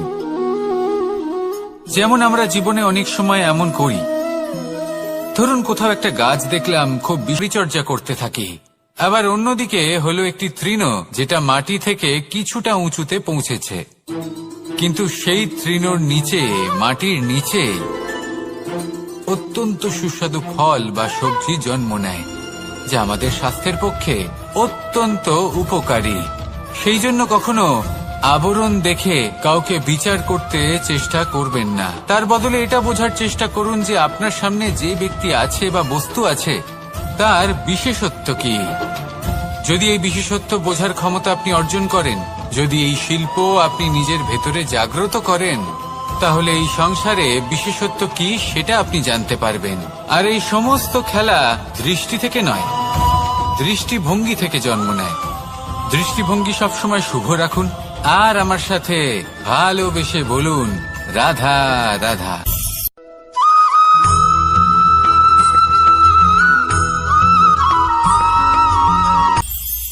এটা হলো ধান গাছ। এর থেকে যে চাল উৎপন্ন হয় তা মানুষ গ্রহণ করেন। আর এটা কি? এ হলো জংলি ঘাস। একবার ভেবে দেখুন, যদি এই জংলি ঘাস ধান গাছের আশেপাশে ধানকে নষ্ট করে দেবে, কিন্তু নিজে জীবিত থাকবে। এটাই হলো আজকের শিক্ষা। এই সংসারে যদি আপনি নীতির পথে চলতে চান, উচিত কর্ম করতে চান, সংসারকে সেবা করতে চান, তাহলে জংলি ঘাসের মতো ব্যক্তিদের থেকে সবসময় দূরে থাকতে হবে।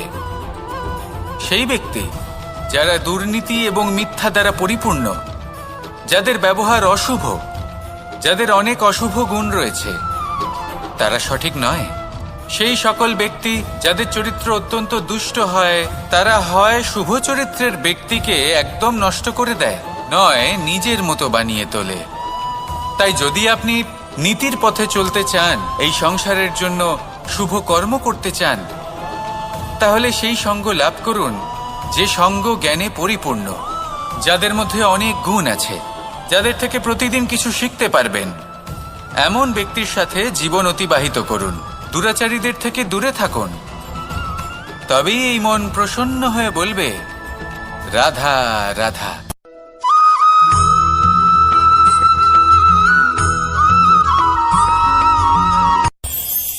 এই সংসারে আমরা প্রকাশ কোথা থেকে পাই? এর উত্তর বড়ই সরল। ভোরে যখন সূর্যোদয় হয়, তখন প্রকাশের কিরণ আমাদের ঘরে এসে পৌঁছয়। এইভাবেই আমরা প্রকাশ লাভ করি। এবার এই প্রকাশের আলোতেই আমরা সারাদিনের কাজ সম্পন্ন করি। সন্ধে হয়ে যায়, সূর্যাস্তও হয়ে যায়। আর আমাদের ঘর যাতে অন্ধকার না হয়, তার জন্য আমরা একটা প্রদীপ প্রজ্বলিত করি। এটাই ঘটে আমাদের জীবনেও। এবার প্রবাহমান আয়ুর সাথে আমরা আমাদের অন্তরে যদি একটা প্রদীপ প্রজ্বলিত করে নিই, তাহলে বিষয়টাই অন্যরকম হবে। এবার আপনি বলবেন, কোন প্রকাশের কথা বলছি যা আমাদের অন্তরে জাগ্রত করা সম্ভব? আমাদের আত্মার মাঝে প্রেমের প্রকাশ জাগ্রত করার কথা বলছি।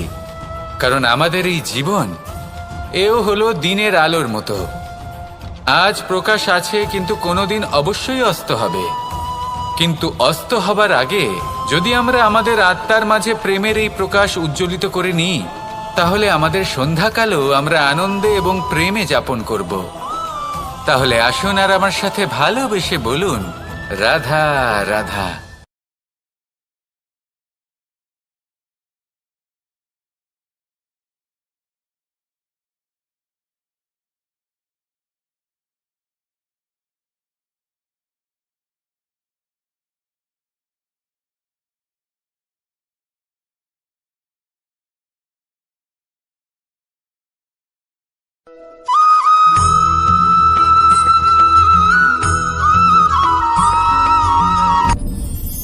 আপনি কি কখনো কোনো জলের ধারা দেখেছেন? তার সামনে যতই মাটি থাকুক না কেন, যতই কাদা থাকুক না কেন, যখন এই জলের ধারা বইতে আরম্ভ করে দেয়, তাহলে নিজের মনের, নিজের ভাবনার, নিজের জীবনের যত অনাবশ্যক তত্ত্ব আছে, অনুপযোগী অংশ রয়েছে, অর্থাৎ অপরিষ্কার অংশ রয়েছে, তা নিজে থেকেই নির্মল হয়ে উঠবে। আর যেরকম জলের ধারা কখনো থেমে থাকে না, সব সময় বয়ে চলে, সেইভাবে আপনিও কখনোই থামবেন না। সবসময় বয়ে চলুন, এগোতে থাকুন। পথে যদি অনেক বিপদ আসে, সমস্যা আসে, থামবেন না। তার উপর নিরন্তর প্রহার করুন, নিরন্তর প্রয়াস করুন আর অগ্রসর হন। আপনি ভেবে দেখুন, এই জলের ধারা কখনো থেমে থাকে না, সবসময় বয়ে চলে। বিপদের সম্মুখীন হয়ে তাকে সাথে বয়ে নিয়ে চলে। সেই জন্য জলের ধারা, প্রবাহমান এই ধারা, এর থেকে কখনো দুর্গন্ধ আসে না, এতে কখনো ময়লা জমতে পারে না, বরং পালিত হয় সুন্দর প্রাণবন্ত জীবজন্তু, যেমন সুন্দর ছোট মাছ।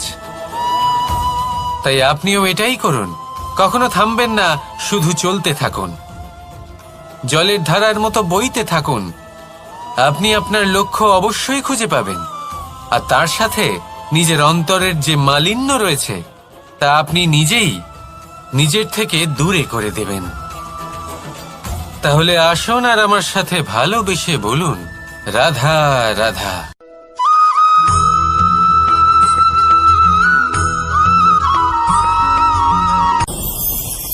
ভয়ের সাথে আমরা সবাই পরিচিত, কষ্টও আমরা সবাই পেয়েছি। কখনো কখনো আমরা অসুস্থ হয়ে পড়ি, আর এমন সময় হলে মাতার মমতা, কখনো বাবার স্নেহ, কখনো বন্ধুদের পাশে থাকার অনুভূতি আমাদের রোগ নিরাময়ে সাহায্য করে।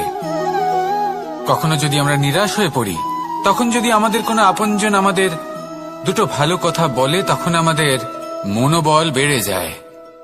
ঠিক তেমন সংসারের এই রঙ্গমঞ্চে যদি আপনি পীড়িত অনুভব করেন, কিছু শুভ কথা আলোচনা করুন, কিছু স্তুতি গান করুন, কিছু মুহূর্তের জন্য হলেও নিজের ইষ্টদেবের কথা স্মরণ করুন আর প্রার্থনা করুন। সাহস বাড়বে, শক্তিও বৃদ্ধি পাবে এবং সামনে এগিয়ে চলার পথও দেখতে পাবেন। তখন এই মন প্রসন্ন হয়ে বলবে, রাধা রাধা।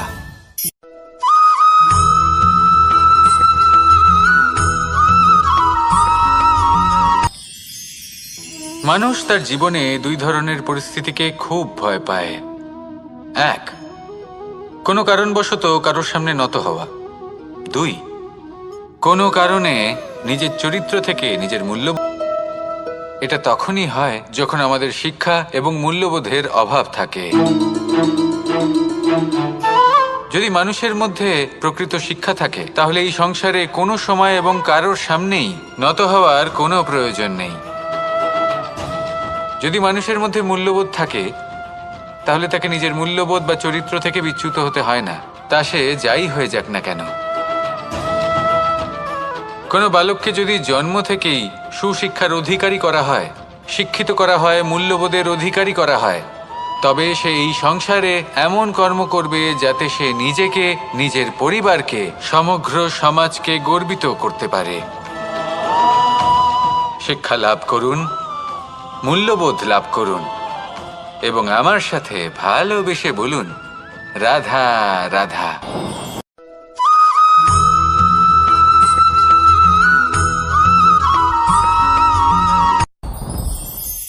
সাথী। সাথী এই শব্দটির ব্যাখ্যা কে কিভাবে করে? মিত্র, সখা, বন্ধু। কিন্তু অর্থ একটাই, তিনি যিনি আপনার সঙ্গী হন আর তিনি যার সাথী আপনি হন। এবার সব থেকে বড় প্রশ্ন হলো এটাই যে তিনি কে হতে পারেন যাকে আপনি আপনার সাথী বলে মেনে নিতে পারেন, নিজের সখা, নিজের মিত্র, নিজের বন্ধু মেনে নিতে পারেন। আপনার সাথী হলেন তিনি যিনি দুঃখের সময় আপনার পাশে থাকবেন, আপনার হাত ধরে থাকবেন। আপনার সাথী হলেন তিনি যার হাত আপনি নিজের সুখের দিনে ধরে থাকবেন।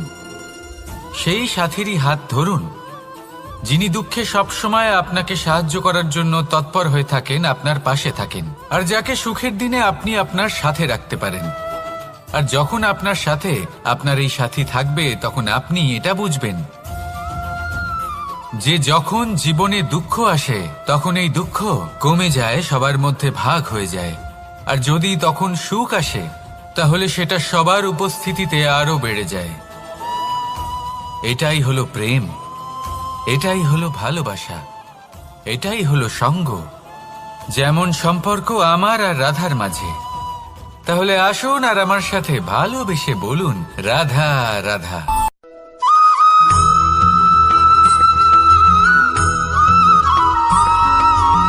কখনো কখনো আমরা ভাবি যে কোনো ব্যক্তি যিনি ধর্মের পথে চলেছেন, যদি তার দ্বারা কোনো ভুল হয়ে থাকে, তাহলে নিয়তি তাকে সেই মুহূর্তেই কঠোর শাস্তি দেন। কিন্তু সেই সব মানুষ যারা সংসারের সব থেকে বড় অধর্মী, বহু নিকৃষ্ট মানের কাজ করেন, তাদের নিয়তি অনেক সুযোগ দেন। তাদের নিয়তি এরকম কঠোর প্রহার করেন না। এই ভাবনা কখনো না কখনো মনে আসেই।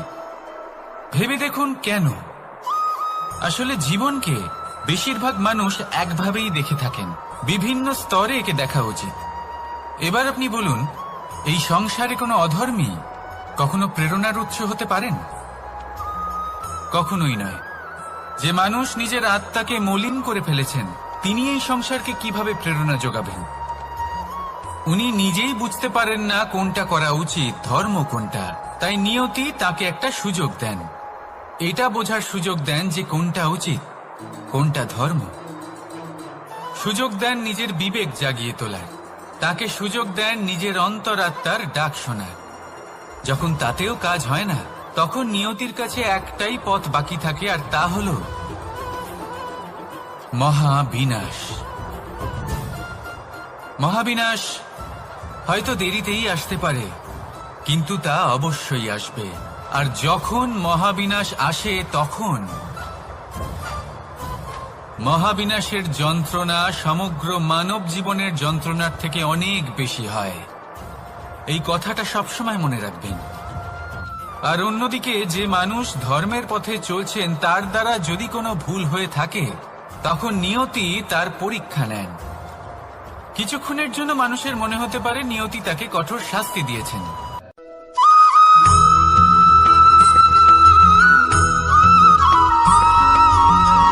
মানুষের মানসিকতা এমন হয় যে সে যতটা করে আশা করে যে তার থেকে অনেক বেশি তার বদলে সে পাবে। দেখুন, সবকিছুই আপনার ভাবনা চিন্তার উপর নির্ভর করছে। আপনি যদি ফলের বিষয়ে ভেবে কর্ম করতে থাকেন, তাহলে সেটা অনুচিত। জীবনের আসল আনন্দ হল নিজের কর্ম করতে থাকা, ফলের চিন্তা করা উচিত নয়। যদি আপনি এরকম ভাবেন যে আমি এতটা করছি, আমার এতটা পাওয়া উচিত, সেই ভাবনা অনুচিত। যদি আপনি সেবার মানসিকতা নিয়ে কর্ম করতে থাকেন, কর্মচক্রে প্রবাহিত হন, যদি আপনি এমন ভাবনা রাখেন যে আমি এতটা পাচ্ছি, তাই এর থেকে অনেক বেশি আমি কর্ম করব, তাহলে নিশ্চিতরূপে আপনি যতটা করছেন তার থেকে অনেক বেশি আপনি পাবেন। আপনার আশার থেকে অনেক বেশি আপনি পাবেন। শুধু জীবনে অনেক বেশি কাজ করতে থাকুন, ফলের চিন্তা করবেন না। আর মনে রাখবেন, এই ভাবনাই সব থেকে বড় বীজ। কর্মের উপর বিশ্বাস রাখুন, জীবনে যা যা আপনি চান সবই সুখময় হবে। আসুন আর আমার সাথে ভালোবেসে বলুন, রাধা রাধা।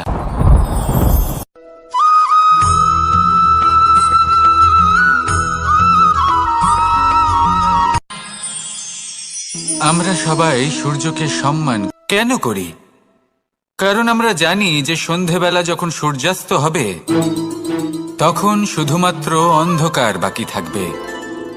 ঠিক কিছুটা এরকমই হয় আমাদের মাতা পিতাও, যিনি আমাদের জন্ম দেন, আমাদের ভরণ পোষণ করেন, আমাদের বড় করেন, আমাদের প্রেম প্রদান করেন। কখনো কখনো তাদের মুখ থেকে কটু কথা নিঃসৃত হয়, আমাদের দুঃখ হয়, কিন্তু তখন আমাদের এটা বোঝা উচিত এগুলি নিঃসৃত হচ্ছে আমাদেরই মঙ্গলের জন্য। যেমন সূর্যদেব, উনিও উত্তাপ দিয়ে থাকেন আমাদেরই মঙ্গলের জন্য, যাতে ফসল পাকতে পারে, যাতে জল বাষ্প হয়ে মেঘ হতে পারে, বৃষ্টি হতে পারে, আর এই সংসারে নিরন্তর জলের প্রবাহ থাকে।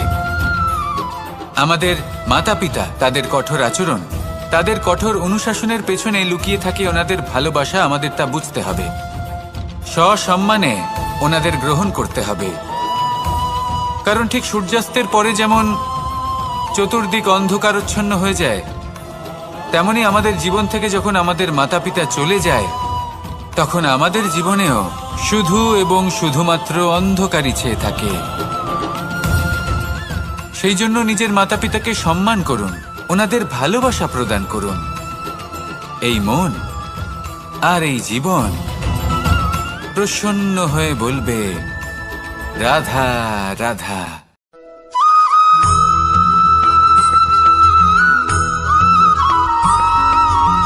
এই সংখ্যা আবার অন্যদিকে হলো একটি তৃণ, যেটা মাটি থেকে কিছুটা উঁচুতে পৌঁছেছে, কিন্তু সেই তৃণর নিচে, মাটির নিচে অত্যন্ত সুস্বাদু ফল বা সবজি জন্ম নেয়, যা আমাদের স্বাস্থ্যের পক্ষে অত্যন্ত উপকারী।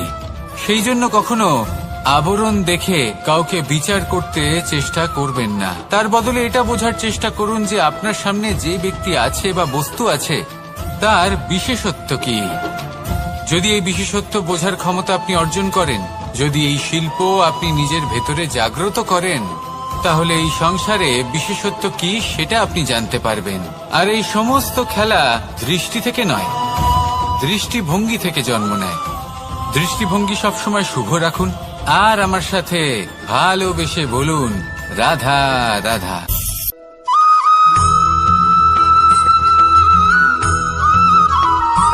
ধানকে নষ্ট করে দেবে, কিন্তু নিজে জীবিত থাকবে। এটাই হলো আজকের শিক্ষা। এই সংসারে যদি আপনি নীতির পথে চলতে চান, উচিত কর্ম করতে চান, সংসারকে সেবা করতে চান, তাহলে জংলি ঘাসের মতো ব্যক্তিদের থেকে সবসময় দূরে থাকতে হবে। সেই ব্যক্তি যারা দুর্নীতি এবং মিথ্যা দ্বারা পরিপূর্ণ, যাদের ব্যবহার অশুভ, যাদের অনেক অশুভ গুণ রয়েছে, তারা সঠিক নয়। সেই সকল ব্যক্তি যাদের চরিত্র অত্যন্ত দুষ্ট হয়, তারা হয় শুভ চরিত্রের ব্যক্তিকে একদম নষ্ট করে দেয়, নয় নিজের মতো বানিয়ে তোলে। তাই যদি আপনি নীতির পথে চলতে চান, এই সংসারের জন্য শুভ কর্ম করতে চান, তাহলে সেই সঙ্গ লাভ করুন যে সঙ্গ জ্ঞানে পরিপূর্ণ, যাদের মধ্যে অনেক গুণ আছে, যাদের থেকে প্রতিদিন কিছু শিখতে পারবেন। এমন ব্যক্তির সাথে জীবন অতিবাহিত করুন, দুরাচারীদের থেকে দূরে থাকুন। তবেই এই মন প্রসন্ন হয়ে বলবে, রাধা রাধা।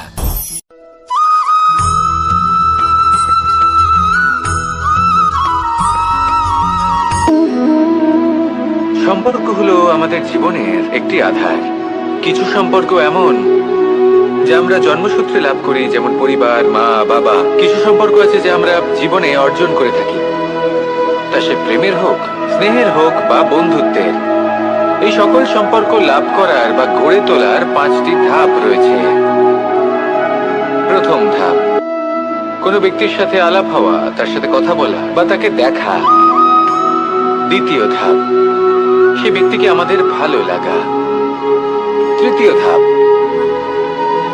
আমাদের এটা চাইতে শুরু করা যে জীবনে এই ব্যক্তি যেন আমাদের বন্ধু হন, আমাদের জীবনে থাকেন, বা আমাদের কাউকে ভালোবেসে ফেলা আর এটা আমাদের ভাবা বা চাওয়া যে সেই ব্যক্তি যেন আজীবন আমার সাথে থাকেন, আমার জীবনে আমার সাথী হয়ে। চতুর্থ ধাপ, লাভ করা। এবার এই ধাপটি অনেক মানুষের পক্ষেই খুবই সরল হয়, বড়ই সরলভাবে নিজেদের সঙ্গীকে লাভ করে থাকেন। কিছু মানুষের জন্য এই ধাপ অত্যন্ত কঠিন হয়ে থাকে। অনেক প্রতিকূল পরিস্থিতির উপর জয়লাভ করে তারা সঙ্গীকে লাভ করেন, কিন্তু লাভ অবশ্যই করেন। এরপরে আসে পঞ্চম, অন্তিম এবং সব থেকে গুরুত্বপূর্ণ ধাপ। সেটা হলো সেই সম্পর্ক পালন করা। এটা হলো এমন এক বিষয় যা প্রত্যেক মানুষের শেখা উচিত। যদি ব্যক্তি নিজের জীবনে সম্পর্ক রক্ষা করতে শিখে যান, তবে প্রত্যেক সম্পর্ক তার জীবনকে স্বর্গ করে তুলবে। আসুন আর আমার সাথে ভালোবেসে বলুন, রাধা রাধা।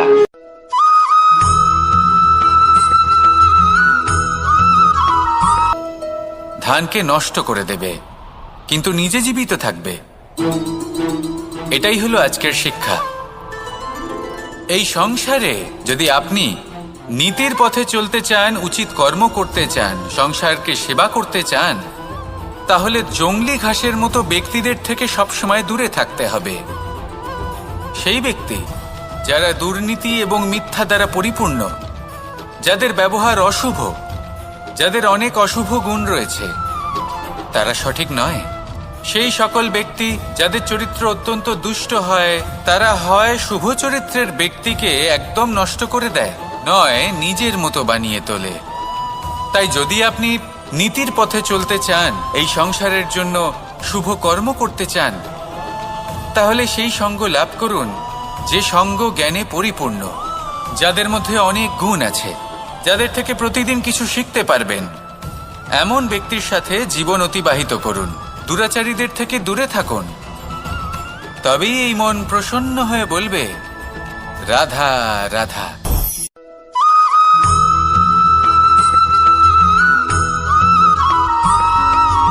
মানুষের একটি সমস্যা আছে যে মানুষ সাফল্যকে মাপতে থাকেন। তাই আমি একটা প্রশ্ন করছি যে এটা কি উচিত? এই সংসারে আপনি কি নিয়ে তুলনা করবেন, যেখানে সূর্যদেব চন্দ্রমা দুজনেই আছেন, দুজনেই হলেন বিশেষ, দুজনেই নিজ নিজ সময়ে উদিত হন।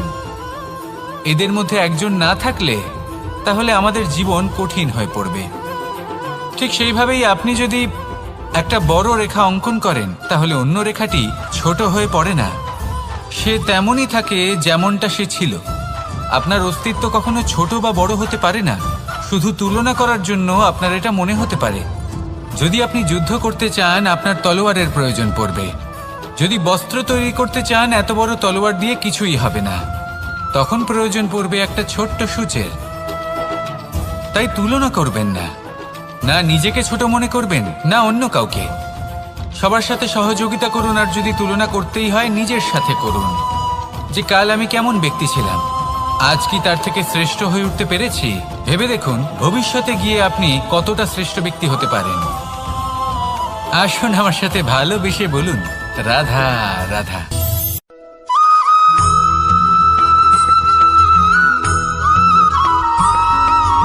ফিরে আসছিলেন এবং তাদের ফেরার পথে হঠাৎ করে কোথাও থেকে একটি বাছুর চলে এলো। এই দুই বোন ভয়ভীত হয়ে গেলেন আর তাদের হাত থেকে সেই আটা পড়ে গেল, মাটিতে মিশে গেল। এবার এই পুরো ঘটনাক্রমে যদি কারোর বিন্দুমাত্র লাভ হয়ে থাকে, বিন্দুমাত্র আনন্দ পেয়ে থাকে, তাহলে সে কে? সেই ছোট বোন, যিনি মাঝে মাঝেই গমের দানা তুলছিলেন এবং খাচ্ছিলেন। কিছুটা হলেও উনি আনন্দ লাভ করেছিলেন। এবার এরকমই হলো আমাদের জীবনে ভক্তি এবং ভালোবাসা সংক্রান্ত বিষয়ে। মানুষ নিজের জীবনের দৈনিক কাজে এতটাই ব্যস্ত হয়ে পড়েন, প্রত্যেকদিন শুধু কাজ কাজ কাজ কাজ করতে থাকেন, আর তাতে ভক্তি এবং ভালোবাসার জন্য সময় বার করতেই পারেন না। দেখুন, জীবনে ভক্তি আর প্রেমের এই যে ছোট ছোট মুহূর্ত আছে, এগুলো যদি আপনি যাপন করতে পারেন তাহলে তাতেই আপনি তৃপ্তি লাভ করবেন। বাকি সবই আপনার ব্যর্থ বলেই মনে হবে। জীবনে যখনই আপনি কোনো কাজ করবেন, ঈশ্বরের প্রতি সমর্পিত হয়ে সেই কাজ করুন। আর যখনই সময় পাবেন তাহলে সেই সময় নিজের আপনজনদের দিন, যাদের আপনি ভালোবাসেন, তাদের প্রতি যত্নবান হন, তাদের শুভাকাঙ্ক্ষী হন। এই প্রেম আর ভক্তির ছোট ছোট মুহূর্তগুলো আপনার জীবনকে চরিতার্থ করে তুলবে। আসুন আমার সাথে ভালোবেসে বলুন রাধা রাধা।